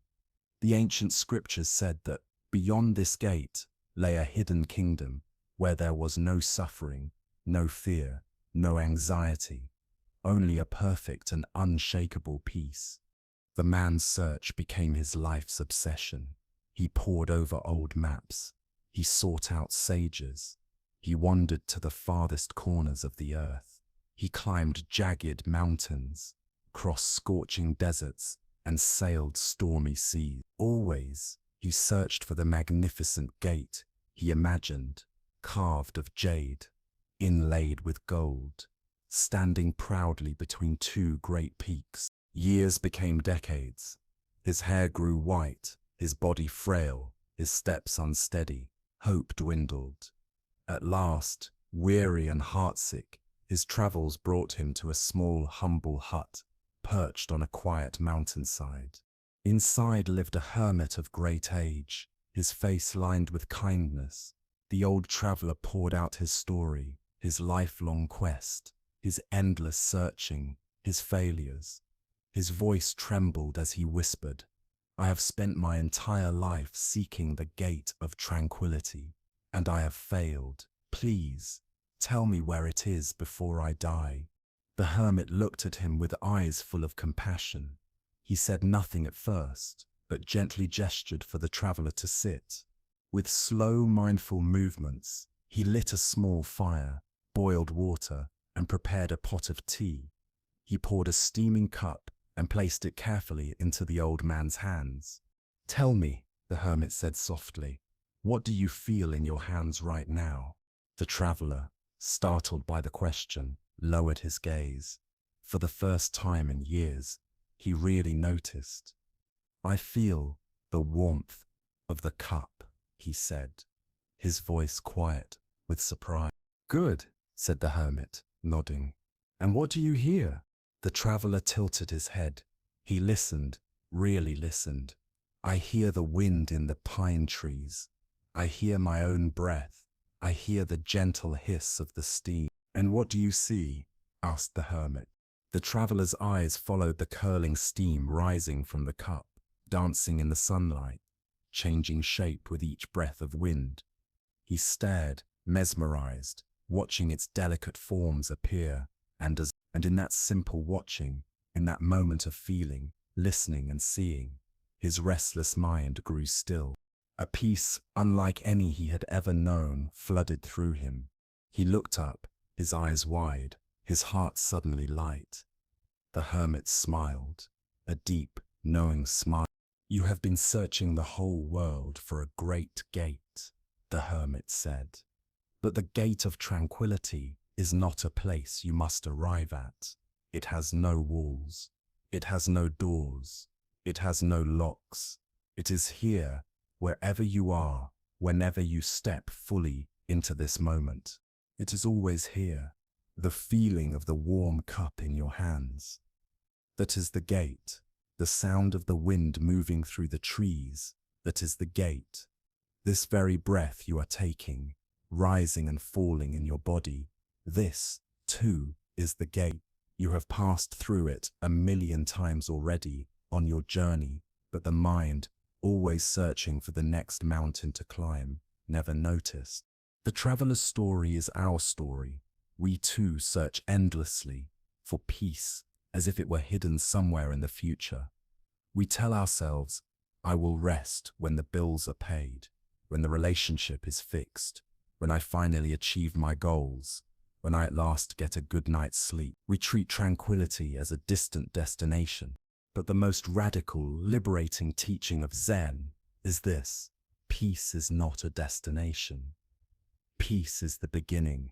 It is the ground beneath your feet, right now.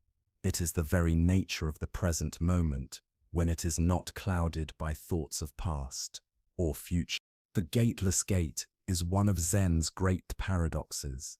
How do you pass through a gate that does not exist? The answer is startlingly simple. You realize you have always been inside.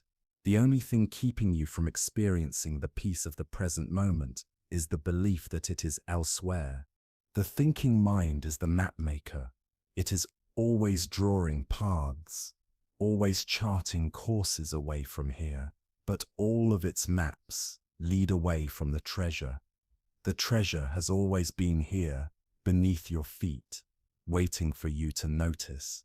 When we let go of the maps, the stories, the striving, and simply arrive here, in the raw and immediate reality of this breath, this body, this moment, the gate disappears.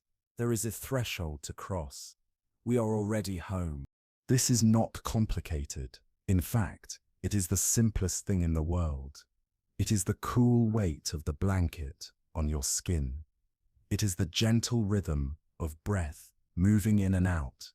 It is the faint hum of silence in the room. In this simple, direct reality, when it is not tangled in thought, there is a profound, effortless peace.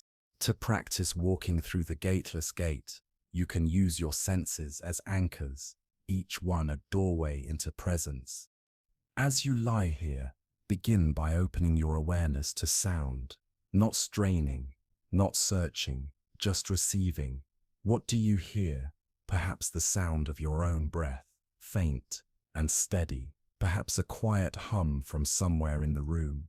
Perhaps the deep silence that underlies all sounds. Whatever is here, allow it to come and go in its own way. Let your awareness be like the open sky, vast and spacious, with sounds drifting through like passing birds. Now bring your awareness to touch. Notice the points of contact between your body and the bed. Feel the weight of the blankets gently pressing down, holding you. Can you sense the coolness of the air against your cheek, the subtle warmth within your chest or belly, the faint tingling of aliveness in your hands or feet? Rest your attention here, in this intimate world of pure sensation, without needing to name or explain, just Next, turn to the sense of smell. Without moving, notice, is there a faint freshness in the air, the clean scent of pillowcase or sheets? Perhaps nothing distinct at all. That too is fine. What matters is not what you smell, but the gentle openness to whatever is here. Each time you notice the mind has wandered into a story of yesterday or tomorrow, see it for what it is, the old traveler consulting his map again. Smile at this habit. There is no need to fight it. Simply and kindly guide your attention back to the sound of breath, back to the weight of the blanket, back to this simple, undeniable presence. This is the only gate you need, and you have already stepped through it, and it is always open. Welcome home. As we learn to rest in the open gate of the present moment, we begin to notice the patterns of our own minds with new clarity, even when we are not lost in the past or the future. Certain repetitive thoughts and feelings still arise again and again, like familiar melodies in a song. Some are gentle and pleasant, but others carry horn of fear, anxiety, or sorrow. At times we may feel trapped by these patterns, as though we are victims of some hidden inner force that dictates our moods and shapes our fears. This feeling of being stuck, of being bound by habits of mind, is a deep source of suffering. The wisdom of the Buddha offers a liberating perspective on this experience. It is the teaching of karma, a teaching often misunderstood, yet profoundly simple. Karma reminds us that we are not helpless prisoners of our minds, but active creators of our inner world. There is an old story of a boy who wandered high into the mountains and stumbled upon a vast circular valley, surrounded on all sides by towering cliffs of stone. He had never been there before. The valley was silent and immense, and a wave of fear and loneliness washed over him. Startled, he shouted into the emptiness, "I hate you." And from all around, the cliffs shouted back, "I hate you." The boy's eyes widened, his heart pounded. He thought surely there was another cruel boy hiding in the rocks, mocking him. His anger rose. He clenched his fists and shouted loud, "You are a coward." And immediately the valley thundered back, You are a coward. The more he yelled, the angrier the voice seemed to become. Insult after insult echoed back at him, until, terrified and in tears, he fled down the mountain and ran home. When he told his mother what had happened, that there was a horrible, angry boy living in the mountains who screamed cruel words at him, his mother, who was wise, simply smiled. "My son," she said softly, "that is not another boy. That is the valley of the echo. The valley holds no anger of its own. It only gives back what is shouted into it. What you heard was your own voice returning to you. Go back tomorrow, but this time, when you enter the valley, shout something different. Shout, 'I love you.'" The boy was doubtful, but he trusted his mother. So, the next day he returned to the valley. His voice trembled at first, but he called out, "I love you." And from all around the cliffs responded, "I love you, I love you, I love you." 100 voices sang back to him, and his heart filled with wonder and joy. He had discovered the secret of the valley. He realized he was not the victim of its voice. He was its. This story is a perfect illustration of karma. Karma is one of the most misunderstood teachings of the East. It is not a cosmic system of punishment and reward, handed down by an external judge. It is simply the law of cause and effect, as natural and impersonal as the law of an echo. The valley is your mind. The words you shout are your intentions, your thoughts, your actions. The echo is the result, the quality of your inner world, the shape of your experience. The Buddha taught that the most crucial element of karma is intention. It is the seed of the mind, the will behind our actions, the flavor we pour into our thoughts. When we shout anger, resentment, fear, or self-pity into the valley of our own minds, those qualities echo back again, and each repetition strengthens the pattern, carving deeper channels in the soil of the mind. Habits form, neural pathways solidify, and soon it feels as if we are living in a hostile valley that we did not choose. But it is not a punishment. It is simply the nature of the mind, always echoing back what it is fed. The most beautiful and empowering part of this teaching is that it is never too late to change the echo. No matter how many times anger, worry, or self-criticism has reverberated in your valley, the next sound you send forth can be different. In any given moment, you have the power to shout something new. You can choose kindness. You can choose gratitude. You can choose patience. At first, the new shout may feel faint, almost drowned out by the old familiar chorus. The valley may still be filled with echoes of the past. But if you persist, if you continue to send out gentle, skillful intentions again and again, the resonance begins to shift. Slowly, steadily, the old painful echoes fade, and the new ones grow strong. This is the heart of karma. You are not the victim of your mental habits. You are their architect. To work skillfully with karma as you prepare for rest, you can become the conscious creator of your own inner echo. The first step is to listen. Listen with a mindful awareness when you notice a recurring, painful thought, perhaps a loop of worry or a refrain of self-criticism. Your first job is not to fight it. Fighting the echo only stirs more noise. Your job is simply to recognize it for what it is, an old shout from the past, returning. You might say softly to yourself, "Ah, this is the echo of worry. I know this sound." Or, "This is the echo of fear. I have heard it before." That simple recognition creates space. You are no longer lost inside the echo. You are the one hearing it. The second step is to consciously introduce a new sound. This is not about arguing with the old echo or trying to force it away. It is about gently, intentionally adding something new. If the echo is worry, your new shout might be a phrase of trust. In this moment, all is well, or whatever comes, I will meet it with strength. If the echo is self-criticism, your new shout can be an act of self-compassion. Placing a hand gently on your heart, you whisper, "May I be kind to myself." If the echo is resentment toward another, you might send forth a quiet wish for their peace. May you be at ease. This practice is not about pretending you don't feel what you feel. It is not denial. It is mental hygiene, the gentle clearing of weeds from your garden, the conscious choosing of the echoes you want to tow with. Every new intention you plant sends out a ripple, and those ripples return as the quality of your own inner world.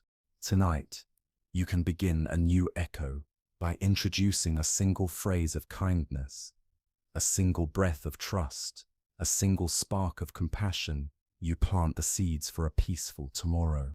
Let's pause here for a moment. Feel the freshness of this present breath. It is unburdened by the echoes of the past. With each inhalation, you draw in clarity and possibility. With each exhalation, you release the old stories, the echoes that no longer serve you. You are here. You are free to begin anew. And as you grow more aware of this power, the power to shape the echoes of your mind, you come to an even deeper realization. Not only do our intentions create echoes, but our very perceptions create the field in which we live. The fears that keep us awake at night often feel as solid as stone. They loom in the mind like shadowy beasts, lurking in the corners of the room.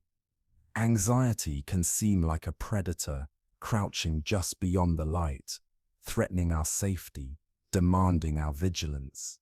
Yet Zen wisdom whispers, these beasts are not what they seem.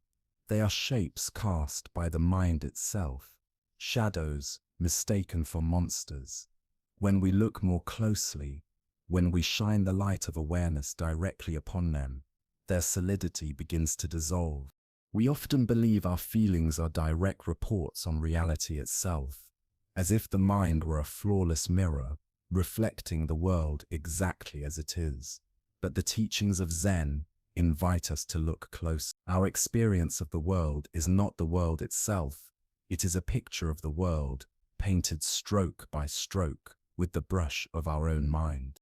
And if we are the painter, then we hold more power than we realize. There is a tale of a remote mountain village haunted for generations by the legend of a fearsome tiger. No one had ever seen this tiger, yet everyone was certain it lurked nearby. Children were warned not to wander after dark. Farmers whispered of hearing its growl in the wind. The fear was so deep that even the rustling of bamboo at night would send shivers through the village. This collective terror was fed by a painting that hung in the temple. Centuries earlier, a Zen master, famed for his lifelike art, had painted a magnificent tiger emerging from the bamboo. The eyes seemed alive, the muscles taut, the fur rippling with motion. It was so realistic that all who looked upon it felt a primal dread rise in their chest. Among the villagers, one man, Kuji, was especially afflicted. The image of the tiger lived in his mind day and night. When he lay down to sleep, he swore he could hear the beast breathing outside his window. He felt certain he could smell its musky scent in the air. Though no paw had ever touched the earth of the village, Kuji's heart lived in constant fear of being devoured. At last, desperate and exhausted, he went to the temple to seek help. Bowing low before the resident Zen master, his voice trembled. "Master, I cannot go on like this. The tiger in the painting haunts me. I know it is real. I feel its presence. I fear it will leap from the scroll and destroy me and my family." The master listened quietly. He did not laugh. He did not scold. He did not tell Kuji his fear was silly. He understood that for Kuji, the tiger was entirely real. Instead, the master opened a cabinet and withdrew a fine paintbrush and a small pot of black ink. Handing them gently to Kuji, he said, "You are right. The tiger is powerful, but you have forgotten one thing. You have forgotten who holds the brush." He gestured toward the painting. The same mind that painted the tiger is the mind that now trembles before it. The power that creates fear is the very same power that can create safety. Go home, tonight when the fear is greatest, when you feel the tiger's eyes upon you, take this brush, dip it in the ink, and paint a strong cage around it. Kuji was bewildered, but his despair gave him courage. That night, the terror rose again. As shadows deepened, he swore he heard a low growl vibrating from the scroll itself. His heart raced, his hands shook. But then he remembered the master's words. With trembling fingers, he lit a candle, dipped the brush into the ink, and stepped closer to the painting. He looked into the tiger's fierce eyes, and with a surge of determination, he drew the black bar of a cage. Then another, then another. Slowly, steadily, he painted until the bars enclosed the great beast. The moment he finished the final line, a great silence fell over the room. The presence that had stalked him for years vanished. The tiger was still there, still magnificent, still powerful, but no longer menacing. It was contained. A wave of relief washed through Kuji's body. His breath came freely for the first time in years. And in that moment, he understood the master's lesson. The fear was never in the tiger. The fear was in his mind's painting of the tiger. And just as the mind had created a threat, so too could it create safety. The fear was a creation of the mind, and the mind also carried within it the tools for its own liberation. This story shines light on one of the deepest teachings of Buddhism, that our experience of reality is shaped by the mind. This does not mean the external world is an illusion or that it does not exist. The world is real. But our suffering or our peace does not arise directly from the world. It arises from the way the mind interprets, colors, and frames the world. The story it paints, the brushstrokes of thought it lays upon the canvas of our awareness. The tiger of our anxiety, the fear of failure, the worry about tomorrow, these are all paintings. Convincing paintings, yes. Paintings so lifelike, they stir our breath, tighten our chest, and send waves of adrenaline through the body. But still, they are paintings of the mind. When we are lost in fear, we are like Kuji before the scroll, certain the tiger is alive, solid, prowling, ready to pounce. The practice is to remember we are also the painter. We hold the brush. With the brush of awareness and the ink of wisdom, we can stop being passive victims of our mental creations and become active participants in how we frame our experience. We can paint a cage. The cage is not about denial or suppression. It is not about locking away what we feel. It is about offering context, clarity, and wisdom. It is drawing a line between the raw sensation of fear and the ultimate truth of our being. It is creating a safe space where the tiger can exist without terrorizing the entire kingdom of the heart. To practice painting a cage around your own tigers of fear, you can use a simple 3-step process whenever strong worry or anxiety arises. Step 1. Acknowledge the tiger. Do not fight the feeling or try to shove it away. Turn toward it with gentle mindfulness and name it. This is fear. This is anxiety. This is what it feels like in my body right now. Acknowledgement softens resistance. It allows you to breathe. Step 2. Remember the painter. Gently remind yourself that this fear, however powerful, is being generated by the mind's painting. My mind is creating a picture of the future right now. Or, this is a thought story, not a present moment reality. This reminder creates crucial space. You are not the tiger. You are the one who sees the tiger. Step 3. Paint the cage. Consciously apply a frame of wisdom around the fear. The cage may take many forms. It may be the cage of impermanence. This is intense, but it is not forever. It will pass. It may be the cage of self-compassion. It's okay to feel afraid. I can be kind to myself right now. Or it may be the cage of perspective. What is actually true in this very moment here in my bed, outside of the story? By painting the cage, you do not destroy the tiger. You simply place it in its proper context. It is no longer the ruler of your inner world. It becomes one shape among many, contained within the greater wisdom of your awareness. And in that containment, peace becomes possible, even while fear is still visible. As we learn that we are both the source of the echo and the painter of the tiger, we may still encounter another deep and aching feeling, loneliness. For in the quiet hours of night, the world can feel vast and empty. We may feel like small, fragile selves drifting in a sea of darkness, surrounded by our fears. And so the final wisdom of this part of our journey is the ultimate antidote to separation. It is the teaching that dissolves the walls of loneliness and reveals the truth of our belonging. It is the beautiful and profound vision of interconnectedness, the realization that the sense of being a separate, isolated self is the greatest illusion of all. In the ancient scriptures, this truth is described with a magnificent image known as Indra's jewel net. Imagine, if you will, a vast cosmic net stretching endlessly in every direction, beyond horizon, beyond imagination. At each point where the threads of this infinite web cross, there rests a perfect, brilliant jewel. Each jewel shines with countless facets, clear and polished like crystal.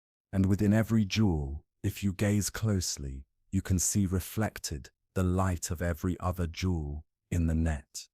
Each reflection contains all the others, and within each of those reflections are yet more reflections, continuing on forever.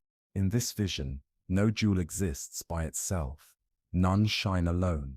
Each jewel contains the whole, and the whole is present in each jewel.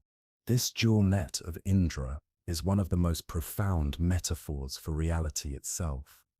Each of us, each being, each moment, each breath is one of these jewels.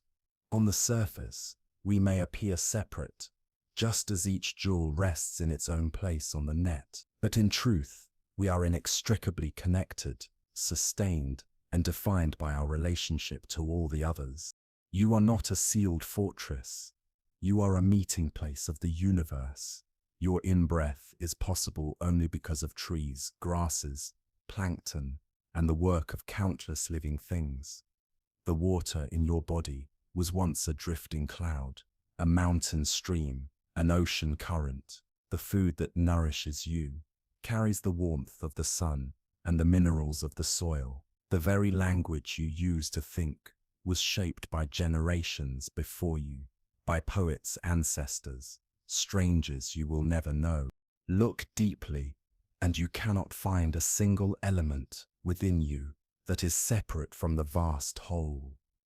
The lonely, isolated ego is an illusion, a trick of perception.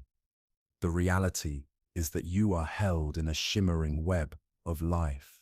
You are never alone. And this realization is the foundation of compassion. When we know that the other jewels are reflected within us and that we are reflected within them, it becomes impossible to wish harm without harming ourselves.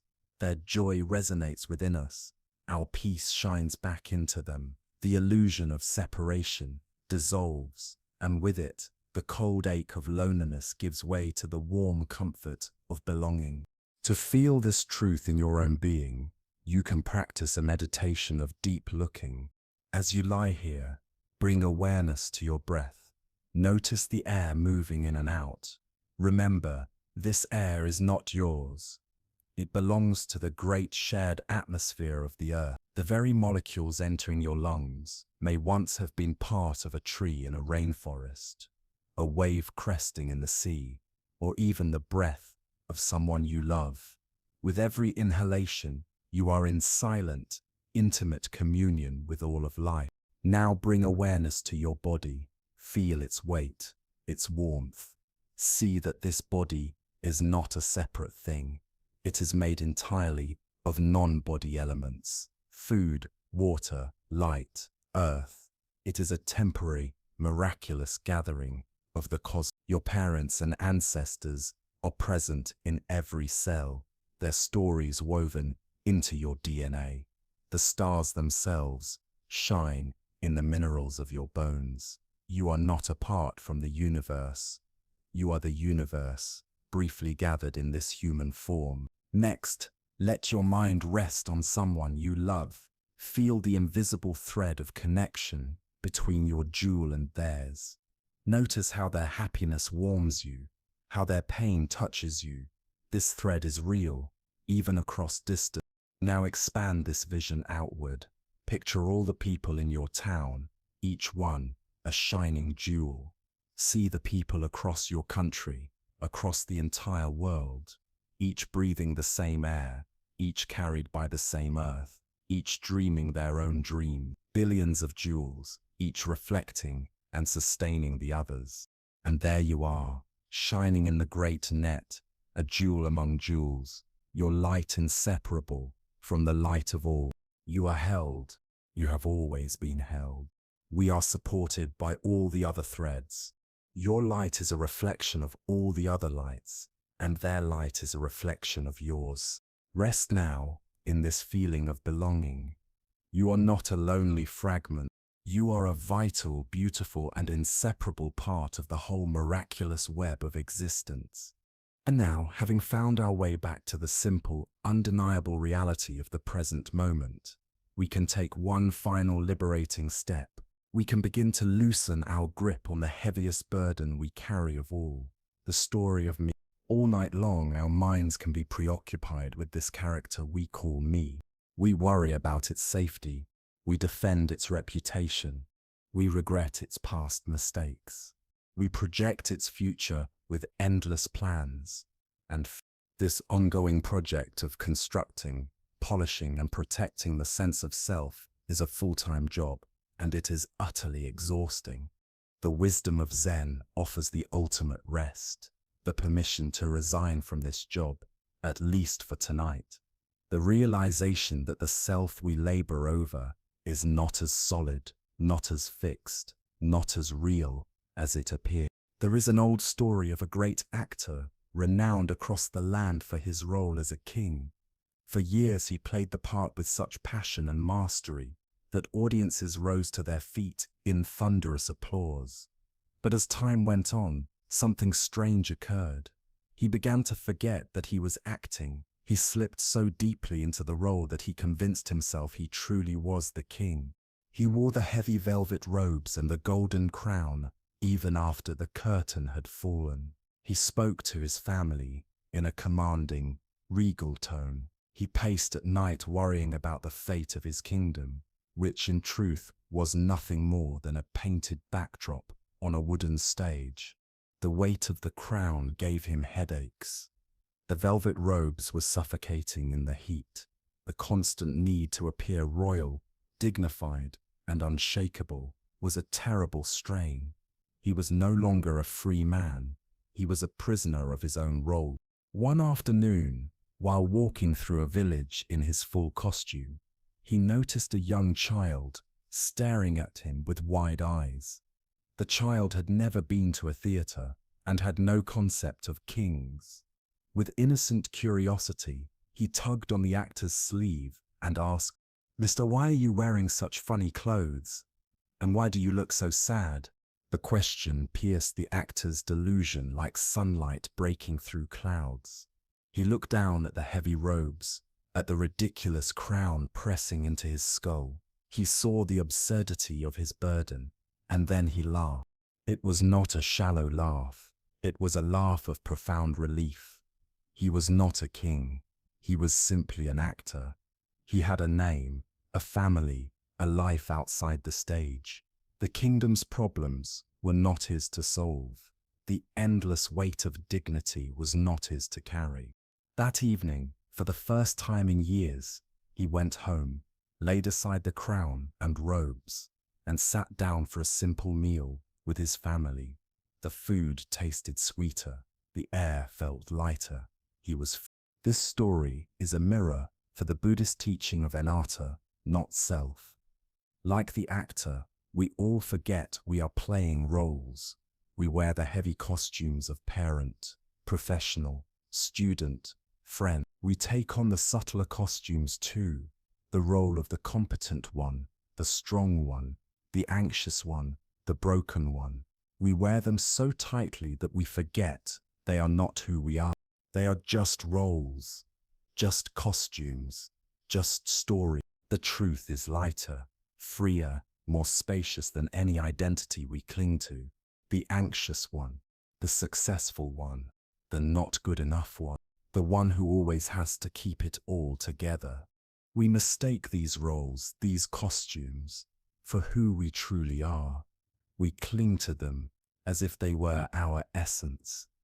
But this constructed identity, this story of me, is what Buddhism calls the ego, and carrying it as a heavy, ceaseless burden. We polish and defend this character endlessly. We worry about how it is perceived. We feel threatened whenever its story is challenged. And at night, this burden often grows loud, manifesting as restless review of the day's performance, as deep anxiety about the future of our character. The teaching of not self is like the innocent child tugging at the actor's sleeve. It is an invitation to look directly at our experience and ask, who am I really beneath this costume? When we look closely, what seemed to be a solid, unchanging self is revealed as something far lighter and more fluid, just a collection of shifting processes, body, sensations, thoughts, memories, moods. There is no permanent king in the castle, no unshakable identity etched in stone, and this is the deepest liberation. If you are not your story, then you are not defined by past mistakes. If you are not your anxiety, then you are not doomed to live as the anxious one. These are roles, costumes you have worn for a time, and just for tonight, you are free to take them off. You can set aside the exhausting project of being you. You can rest as the simple, quiet awareness that remains when all roles are laid down. To practice this profound act of unburdening, begin by noticing the identities you are carrying right now.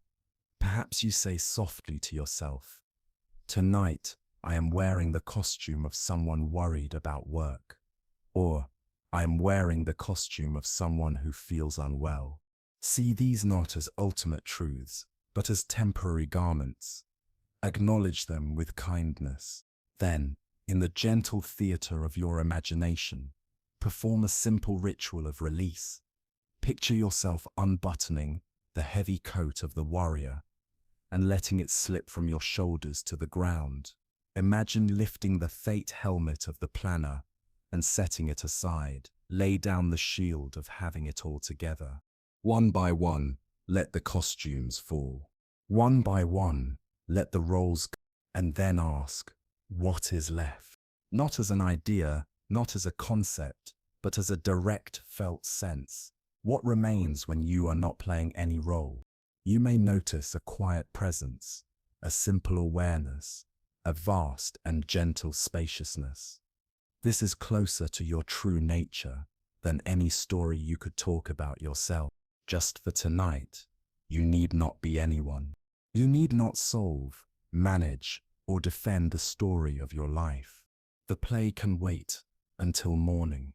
For now, in the quiet darkness, you are free simply to be. And here, at the edge of self and story, we come to the final doorway to deep and lasting peace, the teaching that underpins all others, the graceful act of letting go.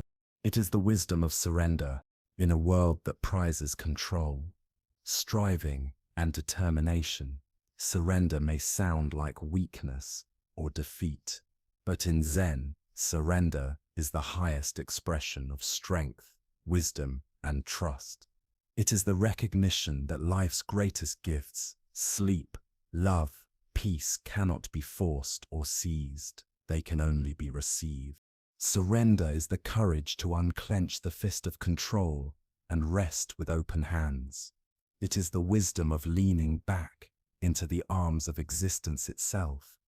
It is trust that the ground will hold ho, that the breath will carry you, that the night will cradle you into rest.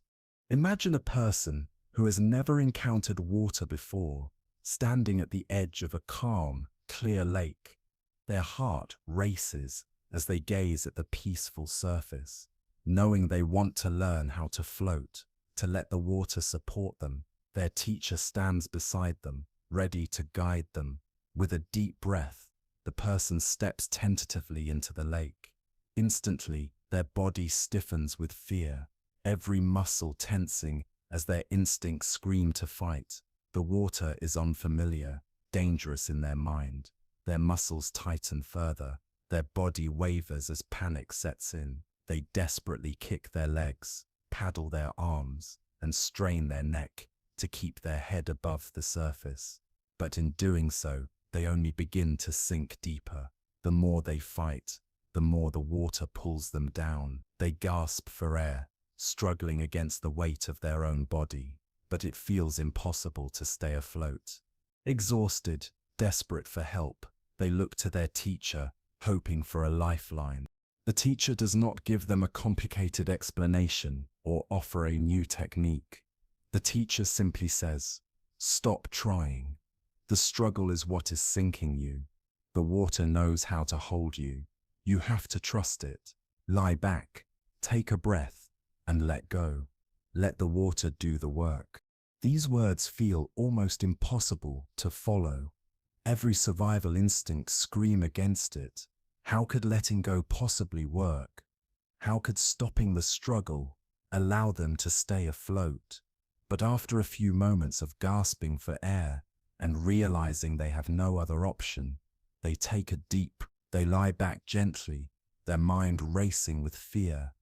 Yet they try, for one terrifying second. They let go of all their effort, surrendering every muscle, every thought.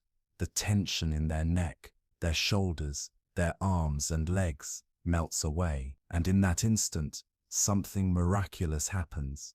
The water holds them. They are floating. It's a moment of realization. Floating isn't something you force or make happen.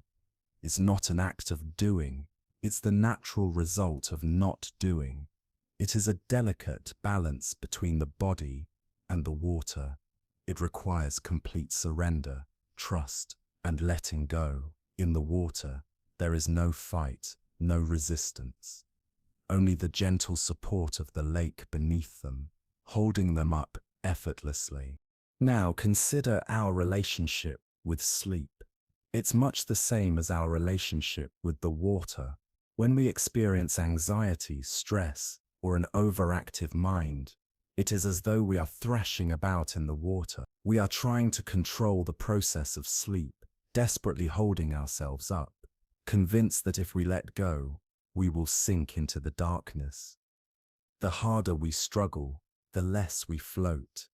We are fighting against the very thing that is meant to support us. The state of frantic energy, tension, and worry is akin to that first person in the water, fighting to stay afloat. We may believe that if we stop fighting, we will drown. But sleep, like the water, is a natural force. It knows how to support us, how to heal us, and how to restore us. Just as the water holds us when we trust it, sleep holds us when we let go. All the practices we've discussed tonight, from observing our thoughts to opening our hearts, are ways to stop the struggle. They help us release the tension we are holding, so we can discover that we are already being held. We are not alone in the darkness. We are supported, just like the person in the lake who finally let go and allowed the water to hold them. Sleep is not something we can force. It's a natural rhythm, like the ebb and flow of the tides, the cycle of day and night. Our bodies know how to find rest. All we need to do is trust it. Trust that our body knows what it needs and that it can guide us toward rest. It's a deep trust in ourselves and in the process of life. It's surrendering the need to control everything, even the process of falling asleep. It's letting go of the ego's belief that it must be in control, even over something as natural as rest. Surrender does not mean giving up. It's not about defeat. It's about giving over, releasing control, and trusting something greater than our own anxious thoughts. It's allowing ourselves to be held, supported, and restored. To truly surrender, we must be willing to stop the cycle of constant doing and simply be. Now let us take this final step in our journey of surrender. There are no more techniques, no more practices to follow. The time for doing is over. It's time to simply be. As you lie here, feel the weight of your body, feel the surface beneath you, supporting you, just like the water held the person in the lake. The bed holds you completely. You do not need to hold yourself up anymore. You are already held. With your next exhale, give permission to your body to relax. Allow the weight of your head and neck to sink into the pillow. Let go of any tension you are holding there.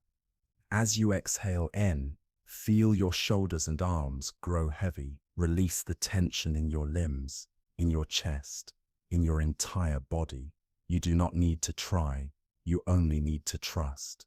Let the support of the surface beneath you take over. Let the water hold you. Let the bed hold you. And as you do, feel your body soften, your mind quiet, and sleep slowly begin to take you into its gentle embrace. Let your body become completely limp, as though every muscle is surrendering to the present moment. With each breath, release the weight of your torso, your back, your hips. Feel the tension dissolve as your body sinks deeper into the surface beneath you, settling, releasing. Let go of every ounce of weight with a final long exhalation. Feel the weight of your legs, your feet, your entire body melt away, becoming heavy, soft, and fully at rest. Now let go of control over your breath. You do not need to manage it or direct it. Your body knows how to breathe, just as it knows how to rest. Simply allow the breath to breathe itself, rising and falling with ease, like the waves of a peaceful ocean. And finally, let go of your mind. Release the need to be the observer, the one who labels thoughts and analyzes feelings. Let go of all techniques, all effort, all striving. Let go of the pressure to get everything right. Trust that you have done enough. The seeds of peace have been planted, and now you must allow the garden to grow on its own, naturally and effortlessly. Simply lie back, surrounded by the vast, quiet darkness, and trust. Trust in the night. Trust in the silence. Trust in your own ability to experience deep, healing rest. You are the swimmer who has finally stopped struggling, floating serenely on the water. Now allow the great, gentle lake of the night to hold you, to rock you, and to carry you effortlessly into the peaceful depths of sleep. As our journey through these gentle teachings comes to a quiet close, reflect on how far we have come together. We began from the restless shores of a busy, thinking mind and traveled toward the still, deep waters of the heart. Along the way, we learned that our true struggle is not with the world, but with our own resistance to the ever-changing flow of life. We realized that beneath the passing clouds of our worries and thoughts, the vast, open sky of awareness is always peaceful, untouched by turbulence. We have learned to become wise gardeners of our minds, cultivating a space where beauty can grow from our imperfections. We have unburdened ourselves from the heavy costume of a fixed identity, shedding the layers of who we think we should be. And now, we stand at the gateless gate of the present moment, realizing that the peace we have long sought is not found in a distant place or time, but in the simple and profound act of surrender. Remember, this path is not about adding something new to yourself. It is about letting go of the things that obscure the peace already within you. You are not building a fortress of calm. You are clearing away the debris of old habits and mistaken beliefs, so that your own natural wellspring of quiet can flow freely. Imagine yourself as a weary traveler, carrying the heavy pack of worries, regrets, and responsibilities on your back. After a long and difficult journey, you have finally arrived home. This bed, this room, this present moment, this is your home. The journey is over for today, and you are safe. You can now gently set down your heavy pack, the one filled with all your concerns. You place it by the door, knowing that it will be there tomorrow if you need it. But for tonight, you are free of its weight. There is no final test to pass, no exam to take, no judgment to face. The only thing left to do is rest, to surrender completely to the sanctuary that you have arrived at. Allow this moment to be a profound act of trust. Trust in the seeds you have planted in the garden of your mind tonight. Trust that even a single moment of mindfulness, a single breath of kindness, a single thought of surrender has already begun its gentle work. Most of all, trust in the deep, innate wisdom of your own body. It knows how to heal, how to rest, and how to sleep. All it asks of you is a quiet, trusting mind, a mind that feels safe enough to let go. The practices we have shared with you were all designed for this one purpose, to create a state of inner safety, a truce in the civil war of the mind. It is through this peaceful surrender that your body can finally enter the deep, restorative rest it so desperately needs and deserves. Now the work is complete. All that is left is to receive the gift of rest, to allow yourself to sink into the peaceful embrace of sleep. As we conclude, let us take a moment to reflect on the timeless Zen stories that remind us of the wisdom and simplicity of surrender. But the amount of pain we experience, my dear student, depends on the size of the container we place it in. When you are small, like the glass of water, the pain seems overwhelming, all-consuming, and bitter. It fills every part of you, and you are unable to see beyond it. But when you widen your perspective, like the vast lake, the same amount of pain dissolves, blending into the vastness of your life. It becomes just one part of the whole, something you can barely taste, something that no longer controls you. The pain you feel in your life is not the issue, it is how you carry it. If you focus solely on the salt, you will always taste bitterness, struggle, and discomfort. But if you learn to let go, to accept the fullness of life in all its dimensions, you will find that the salt becomes negligible. It may still exist, but it no longer has the power to overwhelm you.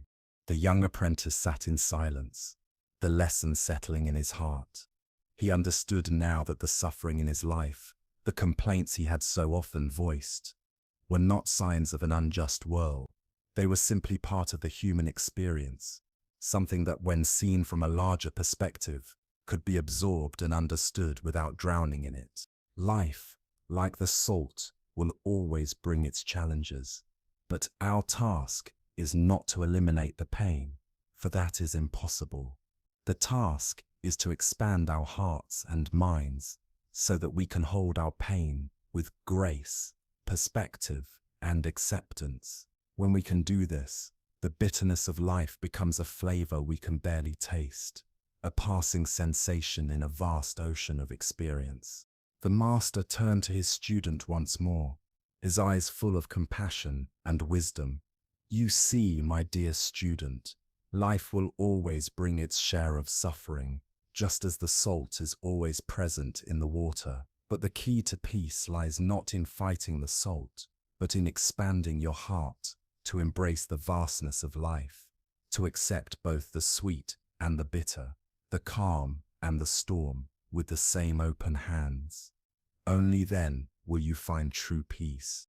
The apprentice, now silent, gazed out over the serene lake, the lessons settling deep within. The water, still and pure, mirrored the sky above, and in that moment he understood the struggle was not with the pain itself, but with his resistance to it, and in surrendering that resistance, he could find freedom. The salt was just salt. It was how he chose to hold it that made all the difference. But over time, a young creature began to question this way of life. Unlike the others who clung to the stones with all their might, she often wondered why they all lived in such a constant state of tension, holding on so desperately to the riverbed. Why must we cling to the rocks? She asked her elders. What if we let go? What if we allowed ourselves to be carried by the river instead of fighting it? The older creatures laughed at her naive question, their voices tinged with a mixture of affection and mild disapproval. You don't understand, they said. The river's current is powerful and unpredictable. If you let go, it will sweep you away. The river is not a place to surrender. It is a place to fight for survival. But the young creature couldn't shake the feeling that there was more to the river than just the struggle. So one day, after days of watching and wondering, she made a decision. She let go of the rock she had been holding onto and allowed herself to be carried by the gentle flow of the river. At first, she was filled with fear. The current moved beneath her like a whispering giant, and the water seemed so vast, so overwhelming. She wanted to reach out and grab something to steady herself, but instead, she let herself relax, floating with the flow. The fear that had gripped her began to dissipate as she experienced the current in a way she had never known. The water was not a force of destruction, but one of gentle movement, a rhythm that guided her rather than fought against her. As the river carried her further along, she discovered that the current, though strong, was not as threatening as she had imagined. Instead of feeling like a victim of the river, she felt in harmony with it, as though she had become part of its eternal flow. The rocks and roots that once seemed so necessary for survival were now distant memories, objects of her past struggle. After some time, The young creature arrived at a place where the river widened, and the waters were still, deep, and serene. The current there was gentle, like the soft embrace of the world itself. The creature floated in this peaceful space, feeling more alive and present than ever before. She realized that by letting go, she had found a profound freedom. She was no longer at odds with the river. She had learned to trust it. Soon, the elders noticed that the young creature was no longer clinging to the rocks. Instead, she was floating effortlessly, moving with the current, and they were curious. "What happened?" they asked. "How did you find the courage to let go?" The young creature smiled and replied, "I found that the river is not something to fear. It is a place of flow, of peace, of life itself. When I stopped fighting, I began to see that the river could guide me rather than harm me. All it took was trust." The elders listened closely, their faces softening with realization. Perhaps there was something more to the river than they had known. Perhaps, in their constant clinging, they had missed the beauty of simply allowing themselves to be carried. In time, the entire village began to let go, to trust the river's current. One by one, each creature released their grip on the rocks and allowed the river to carry them peacefully, safely, and with a new sense of connection to the flow of life. They learned that true survival did not come from clinging to what they knew, but from trusting the current that had always been with them. The crystal river, which had once seemed like a dangerous force, became a symbol of surrender and trust. It carried them all in its gentle embrace, and in doing so, it showed them that life's greatest lessons often lie not in resisting, but in yielding. And so the young creature's question echoed through the village for generations to come. Why must we cling? Why not trust the current? And in the answer, they found the wisdom of the river, the wisdom of letting go. The elders, with their long years of experience, would warn, the current is dangerous. It will sweep you away to places unknown. Safety lies in staying exactly where you are. Their voices carried the weight of their convictions. The years spent clinging to the rocks, fearful of the unseen forces beneath the river's surface. Yet one small creature grew weary of the endless grasping, the daily struggle to hold on to familiar stones, and the weight of the fear that had kept him tethered for so long. Day after day, he watched as the current moved with effortless grace, flowing smoothly over the riverbed, as though it carried the wisdom of ages. He saw how it was unhurried, yet persistent, moving with purpose, as if it knew exactly where it was going. And in this, he found himself entranced. While the others complained about the effort required to maintain their grip on the rocks, he wondered, what would it feel like to trust that flowing water? "I am tired of clinging," he declared one morning, his voice filled with both resolve and fear. "Though I cannot see where it leads, I trust that the current knows its destination. I shall set go and allow it to carry me where it will. I fear that if I continue clinging, I shall die of boredom before I ever truly live." The other creatures gasped in horror. "Fool," they cried, "let go, and that will tumble you mercilessly across the rocks below. You will be battered and broken, dying far more quickly than any boredom could ever kill you." But the small creature had made his decision. He was determined to free himself from the bondage of his fear, the shackles of the known, and to trust in something greater than his need for security. With a deep breath, he released his grip on the familiar stone. Immediately, the current seized him. Just as the others had predicted, he was tossed and tumbled across the rocky bottom, the rough stones scraping and battering him. Pain surged through his small body, a pain he had never known, while safely clinging to the rocks. Yet something extraordinary began to happen. Despite the pain, he refused to grab for new anchors. He surrendered fully to the current's power, refusing to resist, to fight. As he continued to surrender, The water gradually lifted him higher, and the tumbling began to cease. The rocks could no longer reach him, and he began to flow with the current itself. No longer fighting its direction, he became one with its movement. Carried by the very force that had once seemed so threatening, he moved with the river, as though he had always been meant to be part of its flow.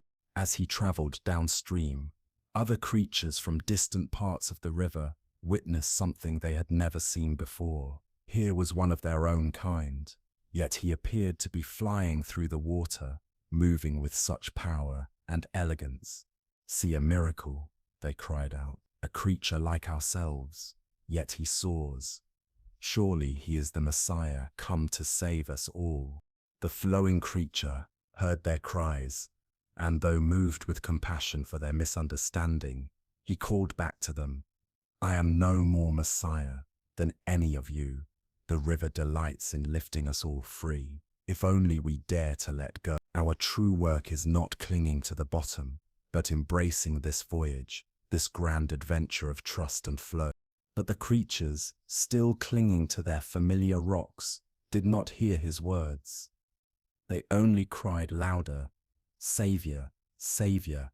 Even as they spoke, they tightened their grips on the rocks and roots that had held them for so long. They watched as the small creature disappeared around a bend, and they began weaving legends about the miraculous Savior who had briefly graced their village. Buddha's wisdom reminds us, you only lose what you cling to. This ancient teaching illuminates the profound paradox at the heart of the human experience. We spend our lives grasping for security, control, and stability, believing that our safety depends on holding tight to familiar circumstances, relationships, and identities. Yet, in this very grasping, we create the suffering we seek to avoid. We resist change, and in doing so, we tie ourselves to a future that will never arrive. We refuse to acknowledge the fluidity of life, and instead, we trap ourselves in a cycle of tension, constantly battling against the natural flow of existence. Why do we cling so desperately when the current offers to carry us toward unknown adventures? Zen Buddhism reveals that from early childhood, we are conditioned to believe that the known is safe and the unknown is dangerous. This conditioning becomes a spiritual obstacle, preventing us from growing beyond the limitations of our familiar world. We also suffer from the illusion of control, believing that by grasping at circumstances, relationships, and identities, we can somehow stop the natural flow of change. But this belief creates enormous tension because it puts us in opposition to reality itself. Life is a constant movement, a flow that cannot be stopped or controlled. And when we resist this truth, we exhaust ourselves, fighting currents far more powerful than our individual will. The current of life will carry us, whether we choose to fight or to flow. The real question is not whether the current will come, but how we choose to respond to it. Will we cling to the rocks, trapped by fear and the illusion of safety, or will we surrender to the current, trusting that it knows where it is taking us, and that in the end, we will be carried to a place of peace? The choice is ours, and in making it, we discover that the true miracle lies not in the destination, but in the act of letting go. In that moment of clarity, Joshua felt the weight of his search lift, as though a veil had been removed. The very effort to seek, to grasp, to achieve something beyond his present experience had been the source of his confusion. Nansen's words, simple yet profound, unraveled the layers of expectation that had clouded Joshua's mind. The ordinary mind, the way, was not something to be attained or cultivated. It was already here, in the present moment, waiting to be recognized, not through striving or effort, but through letting go of the need to attain anything at all. Joshua, sitting in the temple hall, felt a quiet peace wash over him. It was not the kind of peace he had imagined, not the stillness of an empty mind, or the absence of thought. It was the peace of deep acceptance, of recognizing that everything he had been seeking had always been within his grasp. The ordinary mind was the way, and it had been here all along, woven into the very fabric of his daily life. There was no need for grand spiritual achievements, no need to chase after enlightenment. The way was not hidden in some distant place. It was right here, in the simplicity of his own experience. The teachings of Nansen echoed in Joshu's heart. The way does not belong to knowing or not knowing. The striving for knowledge, the desire to grasp and understand, only turned the way into something conceptual, something that could be defined and limited. But true realization of the way was beyond both knowing and not knowing. It was the vast, boundless presence that could not be captured by the mind. It was a way of being fully present, fully alive, and fully awake to the simplicity of the moment. In this understanding, Joshu realized that the pursuit of answers had always been a form of resistance. His grasping for certainty, for definitions, had kept him separate from the ordinary mind that was always available to him. But now he saw clearly that the key to awakening was not in the effort to attain something greater, but in the simple act of releasing the effort altogether. The teachings of Nansen had shattered Joshu's mental constructs, revealing the profound truth hiding in plain sight. The way was not a destination to reach, but a path to walk right here, right now. There was no need for elaboration, no need for complexity. The way was in the stillness of the moment, in the very act of surrendering the need for answers. It was in the recognition that everything he had been searching for was already present in the ordinariness of his own experience. The realization came not as a sudden flash of insight, but as a quiet settling within.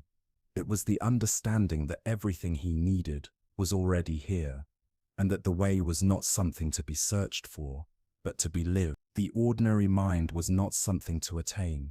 It was the mind that was already here, unadorned, unpretentious, and complete in its simplicity. As Joshu sat quietly, his mind relaxed into the present, no longer burdened by the weight of seeking, the pressure of achievement, or the desire to reach some distant goal. In that moment, he understood that the path he had been walking, though filled with effort and striving, had always been leading him back to this simplicity. The way had always been right in front of him, in the ordinary moments of life, in the breath he was taking, in the silence that surrounded him. Nansen's teaching had unveiled a profound truth. The ordinary mind, the way, was not something to be obtained through effort, but something to be recognized in the absence of effort. It was not in the striving for something extraordinary, but in the acceptance of the ordinary, where true awakening could be found. This moment of realization, simple and unadorned, became the cornerstone of Joshu's understanding. And so the path that had once seemed so complicated, so full of confusion, now revealed its true simplicity. The search for meaning, the quest for answers, had always been a distraction from the very thing he had been seeking. The way was here, in the simplicity of this moment, in the acceptance of what is, without needing to change anything. In that quiet moment of clarity, Joshu understood that the journey was never about seeking something beyond himself. It was about letting go of the need to grasp, to define, and to attain. It was about realizing that the way is not somewhere else. It is here, now, in the ordinary mind. And with this understanding, Joshu felt the peace he had been searching for settle deeply within him. Not the clarity of understanding something new, but the clarity of recognizing what had been present all along. Buddha's wisdom gently reminds us that there is nothing to seek and nothing to find. Everything we need, everything we long for, is already here. already present within us. The heart of this lesson lies not in some mystical, otherworldly state, but in the simple recognition that the very awareness you are experiencing right now, the awareness reading these words, is the essence of spiritual practice. Why do we struggle to accept that ordinary mind is the way? Zen Buddhism points to our deep conditioning, a belief that spiritual truth must be extraordinary, mystical, or dramatically different from our everyday experience. We imagine enlightenment as a permanent state of bliss, cosmic consciousness, or supernatural abilities. We picture it as something so far removed from ordinary life that it seems out of reach, almost unattainable. But in reality, enlightenment is simply the natural state of awareness, free from the layers of seeking and striving. Our spiritual seeking, ironically, often becomes its own obstacle. It's like a person frantically searching for their glasses while they're already wearing them. We exhaust ourselves looking for something we already possess. The very effort to attain a special spiritual state, to transcend the ordinary, creates a sense of separation between the seeker and the sought, between the ordinary self and some idealized, awakened self. Now consider your own mind in this very moment. Thoughts rise and fall. Sensations flow through your body. Sounds reach your ears. Emotions come and go, like waves in the ocean. This natural functioning of consciousness, without any special effort, concentration, or striving, is what Nansen refers to as ordinary mind. It's already enlightened, not because it achieves some exceptional state, but because it is the space in which all states arise and dissolve. Zen Master Hangpo simply said, "Your everyday mind, that is the way." It's as if to say, just like now, without seeking anything, without grasping after the fruits of Zen, just this mind that thinks, feels, and perceives. This is Buddha. This ordinariness, this simplicity, is what makes it so difficult to recognize. We keep looking past it, searching for something more impressive, something that fits the mold of what we imagine enlightenment should look like. The great void that Nansen mentions is not an empty space, but rather the spacious awareness in which all experiences, joy and sorrow, clarity and confusion, peace and agitation, appear and disappear, like the sky that remains unchanged, whether it is filled with clouds or clear. This awareness remains constant through the ever-changing contents of experience. This understanding shifts our approach to spiritual practice. Instead of striving to achieve some special, extraordinary state, we learn to recognize the awareness that is already present. Instead of seeking to transcend ordinary experience, we begin to see the extraordinary nature of ordinariness itself. The sound of rain becomes as sacred as the ringing of temple bells. Washing dishes becomes as profound as formal meditation. In Japanese aesthetics, there is a concept called wabi-sabi, which is the art of finding beauty in imperfection and impermanence. This appreciation for the ordinary and imperfect mirrors the very understanding that Nansen points to. The way is not found in some perfected, idealized state, but in the natural flow of life, exactly as it is. Tonight, as you sit in stillness and simply experience the fact of being aware, aware of these words, aware of your breath, aware of the sounds around you, can you recognize this ordinary awareness as what you have been seeking all along? Can you relax the effort to become something other than what you already are? As the Buddha taught, peace comes from within. Do not seek it without. In this moment, peace is not something you need to chase. It is already here, in the simplicity of the present, in the quiet awareness that is always available. The search for peace often leads us further away from it, because we mistake it for something we need to attain. But peace is not something external. It is not a distant state that we must strive to reach. It is already within you, in the ordinary, in the imperfection, in the simplicity of your own mind. When we stop seeking, when we stop striving, and when we recognize the fullness of this present moment, we find that the peace we have been searching for has always been here waiting, quietly, in the ordinary mind. The way is not a destination to reach, but the very ground you are already standing on. In accepting your ordinary mind as Buddha mind, you discover that the spiritual journey was never about going somewhere else, but about recognizing where you have always been. The journey is not about changing your circumstances or reaching some distant goal. It's about realizing that you are already where you need to be, fully present in the moment. Let us continue on our journey with this understanding through the lesson revealed in the story of the two monks and the woman at the river. Two monks were traveling together along a mountain path, making their way to a distant monastery where they planned to continue their studies. Both were dedicated practitioners who had taken strict vows as part of their spiritual training. Among these vows was a commitment to avoid any physical contact with women, a discipline they believed would help maintain their focus on their spiritual development. As they approached a swollen river, they found that the usual bridge had been damaged by recent storms. At the edge of the river, a young woman stood, clearly anxious and uncertain. The current was powerful and treacherous, filled with debris from the mountain runoff, and she was afraid to cross alone. "Please, honored monks," she called out to them, "could one of you help me cross this dangerous water? I'm not strong enough to make it safely on my own." The first monk immediately tensed. His mind raced through the rules they had sworn to follow, and he began thinking of ways to explain why they couldn't help her. Physical contact with women was forbidden, and he couldn't see a way around that. Perhaps they could suggest another way, a solution that wouldn't require breaking their vows. But the second monk, without hesitation or lengthy deliberation, walked over to the woman.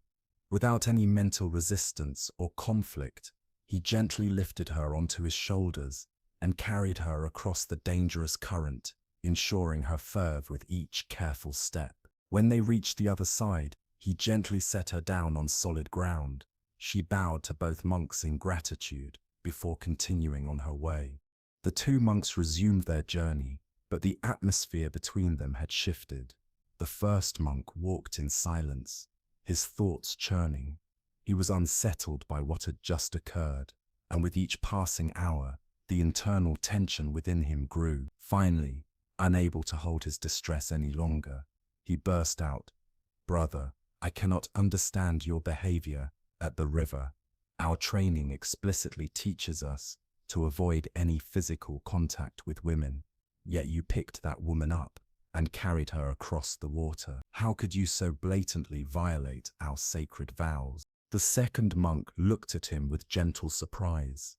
"Brother," he said with simplicity, "I set her down on the other side of the river hours ago, but you are still carrying her." In that moment, the first monk understood the lesson. He had been holding on to something that was no longer present, clinging to his thoughts and judgments about what had happened. The woman had crossed the river, and the situation had passed, but the first monk continued to carry it mentally, burdened by the weight of his attachment to rules and expectations. Buddha's wisdom teaches us that holding on to anger is like grasping a hot coal with the intent of throwing it at someone else. You are the one who gets burned. In the same way, holding on to past grievances or judgments keeps us tethered to a moment that has long passed. Our suffering arises not from what happens to us, but from our inability to release experiences once they've ended. We replay scenarios in our minds, nursing grievances that only exist in our own thoughts, and in doing so we continue to carry unnecessary weight. This story reveals the profound difference between compassionate action and mental attachment. The second monk acted in the moment, responding to the immediate need with grace and clarity. He didn't carry the weight of his actions beyond the riverbank. In contrast, the first monk became burdened by the rules he clung to, unable to let go of the past and move forward. The second monk knew that true spiritual practice is not about following rigid rules or holding on to attachments. It's about being present in the moment and responding with compassion and wisdom. Zen Buddhism teaches us that the key to freedom from suffering is not in holding tightly to our concepts, rules, or judgments, but in releasing them when they no longer serve. Letting go of our mental attachments allows us to move with life's flow, to be present with what is, and to free ourselves from unnecessary suffering. By practicing this release, we create space for peace, clarity, and compassionate action in our lives. So, when we find ourselves caught in past experiences, replaying them in our minds, we must ask ourselves, why are we still carrying this? What would it feel like to let go? The answer, as Zen teaches, is simple. Let go of what has passed, release what may come, and rest in the stillness of the present moment. By doing so, we discover that we are free, just like the second monk, who walked across the river with nothing more than the simplicity of now. As the young boatman made his way across the river, the mist enveloping everything in sight, his usual fiery temper began to simmer. Navigating through the fog was difficult, and as he steered his boat carefully through the water, he couldn't shake the feeling of being disturbed by every little thing. The murmur of the water against the hull, the slight creak of the boat's wooden planks, even the whisper of the breeze. His mind, usually so quick to jump to irritation, began to spin with frustration. The fog made the journey more challenging, and with each minute, his temper grew shorter. Suddenly, in the distance, he noticed something moving towards him through the mist.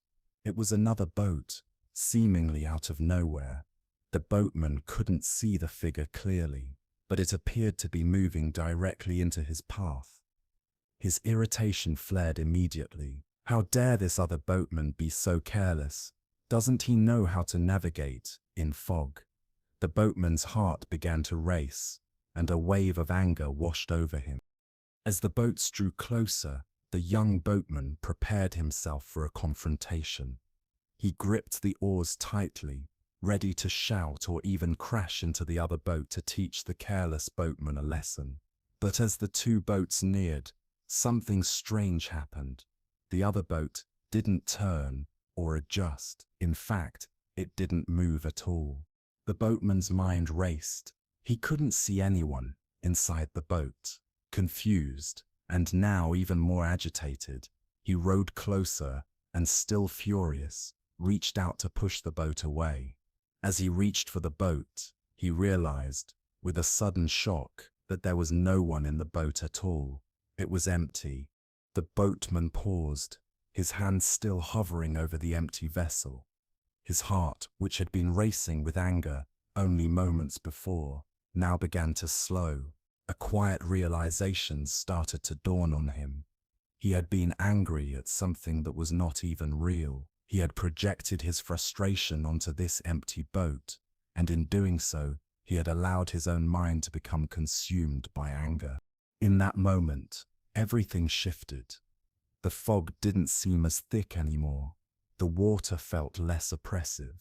The boatman let go of his grip on the oars, allowing the boat to drift for a moment. He took a deep breath, the heavy weight of anger lifting from his chest. Buddha's teachings on anger are deeply clear. We suffer not because of the external world, but because of the projections we place onto it. The boatman had projected his anger, frustration, and irritation onto the empty boat, warring a conflict in his mind where none existed. His anger was not caused by the boat or its supposed occupant, but by his own thoughts, judgments, and assumptions.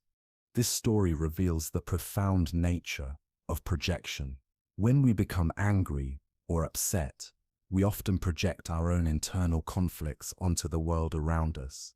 We see others through the lens of our own frustrations and insecurities, and we react to these projections as though they were real. In truth, most of our anger comes from the stories we create in our minds about the way things should be or the way others should behave. These projections trap us in a cycle of frustration and suffering. In Zen practice, we learn that awareness and mindfulness are the tools that help us break free from this cycle. When we notice ourselves becoming angry or upset, we are invited to pause, observe the situation without attachment, and recognize that our reactions are often based on our internal projections rather than the reality of the situation. By acknowledging this, we can let go of the anger and allow ourselves to return to the present moment, unburdened by the weight of unnecessary emotion. As you reflect on your own life, consider how often you project your feelings onto others, how often your anger or frustration is based on assumptions or misunderstandings. How many times have you, like the boatman, been angry at something that wasn't really there? Can you remember a time when you were furious at a situation only to realize later that you had created the entire conflict in your mind? The Buddha's wisdom offers us a simple yet profound practice. When you are angry, observe the anger without becoming it. Recognize the projection and release it. This doesn't mean denying our emotions, but rather recognizing them for what they are, fleeting sensations that arise in the mind. When we stop identifying with them, we stop feeding them. Tonight, as you go through your day or evening, observe the moments when you feel anger or frustration arise. Can you identify what you are projecting onto the situation? Can you pause and release that projection, returning to the present moment with clarity and peace? In Zen, the practice is to see things as they truly are, free of the lens of our judgments and expectations. The empty boat was not the cause of the boatman's anger. His mind was, and in recognizing this, he was free. Just like the boatman, we too can find peace by recognizing and releasing our projections, and in doing so, discover the quiet wisdom that resides in the space between our thoughts. The boatman squinted through the thick grey mist, his hands firmly gripping the oars as he steered his small wooden craft across the river. The familiar waters felt different this morning, shrouded in a fog so dense that he could barely make out the shape of the opposite bank. As he maneuvered, his eyes suddenly caught sight of another boat, drifting steadily towards him through the fog. It was heading directly into his path. "Hey, turn aside," he shouted, his voice slicing through the mist, panic creeping into his tone. "You're going to hit me. Can't you see where you're going?" But the other boat didn't slow down or veer off course. It continued its steady approach, undeterred by the boatman's cries. The boatman's frustration mounted with each passing second. He shouted again, his voice now laced with fury. "Can't you hear me? Move. What kind of fool are you?" His mind raced with anger, imagining the incompetence of the other boat's pilot. How could someone be so careless? How dare they disrupt his peaceful morning journey? The tension within him grew, his heart pounding in his chest, as the boats neared each other. Finally, with a sharp jolt, the two vessels collided, the impact vibrating through his boat. The boatman's anger reached a boiling point, his fists clenched, his face flushed with rage. He was ready to leap across the gap between the boats, to confront the careless pilot and unleash his fury. But as he peered through the mist at the boat that had collided with his own, he saw something that stopped him in his tracks. The boat was empty. There was no one at the tiller, no one steering, or even sitting in the boat. It was just a drifting vessel, caught in the current, moving without direction, with no one to blame. In that moment, his anger dissolved completely. He stood frozen for a second, the full realization settling in. There was no one to confront, no one to shout at, no target for his rage. The energy he had built up inside him, the fury that had been driving him, suddenly had nowhere to go. The anger was an empty vessel, just like the boat in front of him.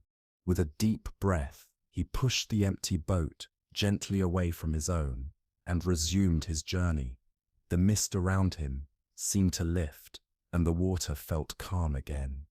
His mind, once boiling with irritation, was now as still as the river he was navigating. The peace he had lost in his anger returned, and he moved forward with a quiet understanding that the cause of his frustration had never really been there to begin with.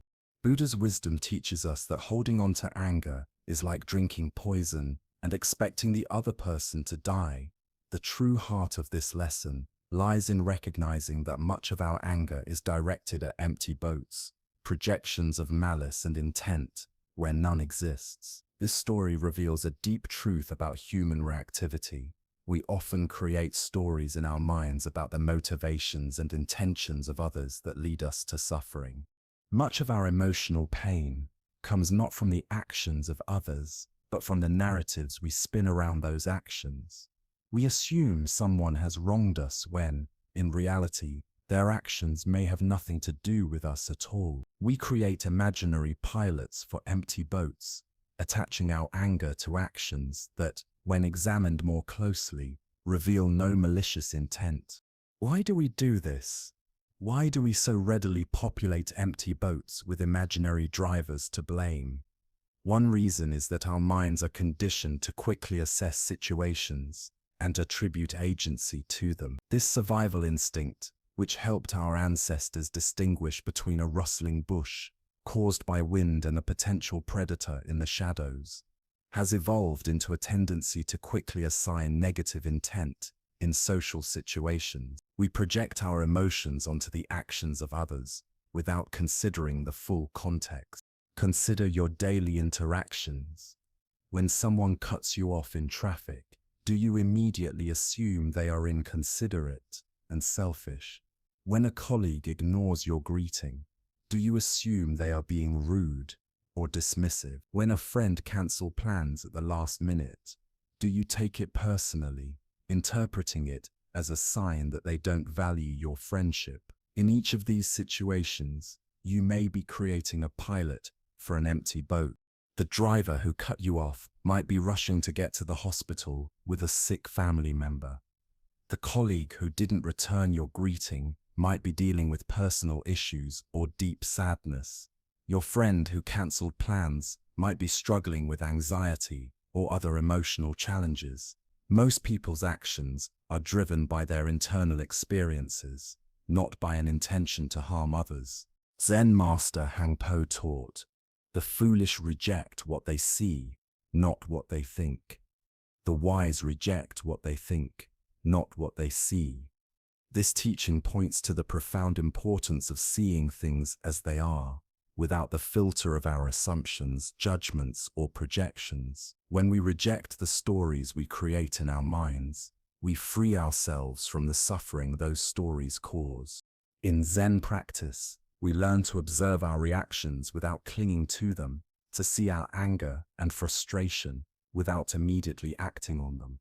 We learn that when we stop attaching false meaning to situations, we free ourselves from the burden of unnecessary emotional suffering.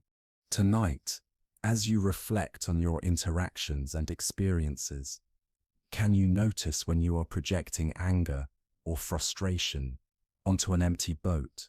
Can you recognize that many of the things you carry in your mind are not based reality, but on your own assumptions? Can you let go of those projections, releasing them into the mist, and return to the peace of the present moment?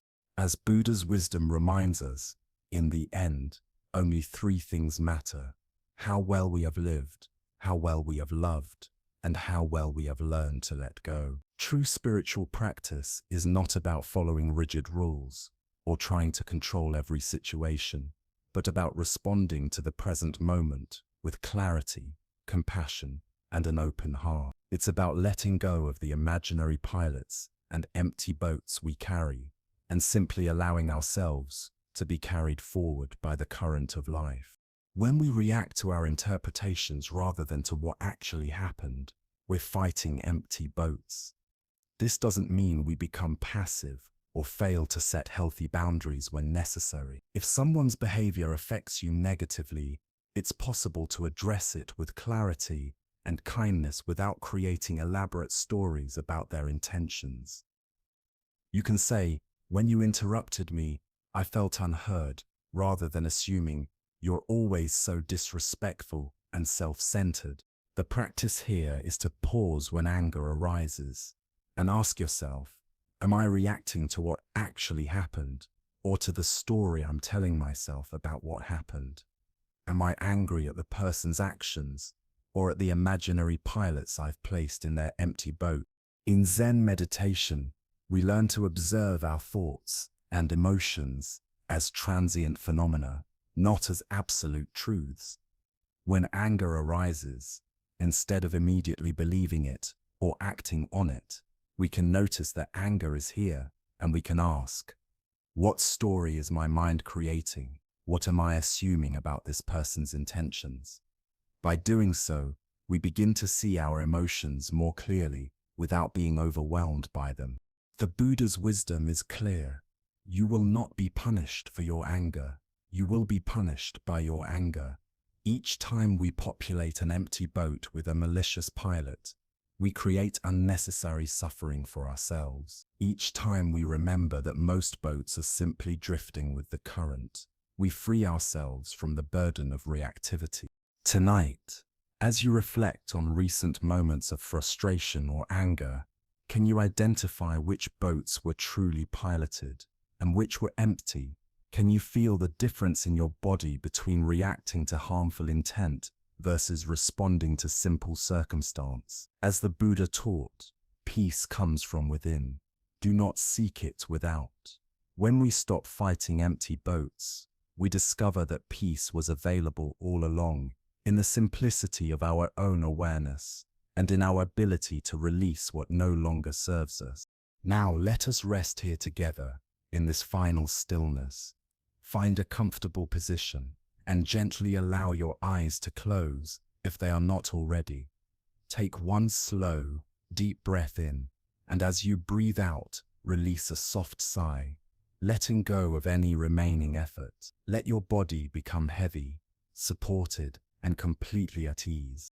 Bring your awareness to the vast, quiet space of your mind. Imagine it as a clear night sky. Thoughts may still drift by like faint clouds, but remember, you are the sky, not the clouds. Rest as this spacious, open awareness. Now feel into the center of your chest. Imagine a small, soft, warm ember glowing there. This is the warmth of your own kindness, your own good heart. Feel this warmth gently spreading through your body, a feeling of safety, peace, and being at home with yourself. Finally, feel the weight of your entire body surrendering to gravity, held completely by the surface beneath you. You are safe, you are held, you are at peace. There is nothing more you need to do. There is nowhere else you need to be. Just this, just here, this quiet darkness, this gentle breath, this profound stillness. May you carry this peace with you as you drift into sleep. May your rest be deep, healing, and dreamless. May you awaken in the morning, feeling restored, knowing that the peace you have cultivated within yourself is a gift to all those you meet. Thank you for walking this path with me. Rest well, and may you remember, even for a fleeting moment, the vast and quiet space that is your true home. Walk through your days with a lighter step and a softer heart, knowing that you are always held by a grace far greater than your worries.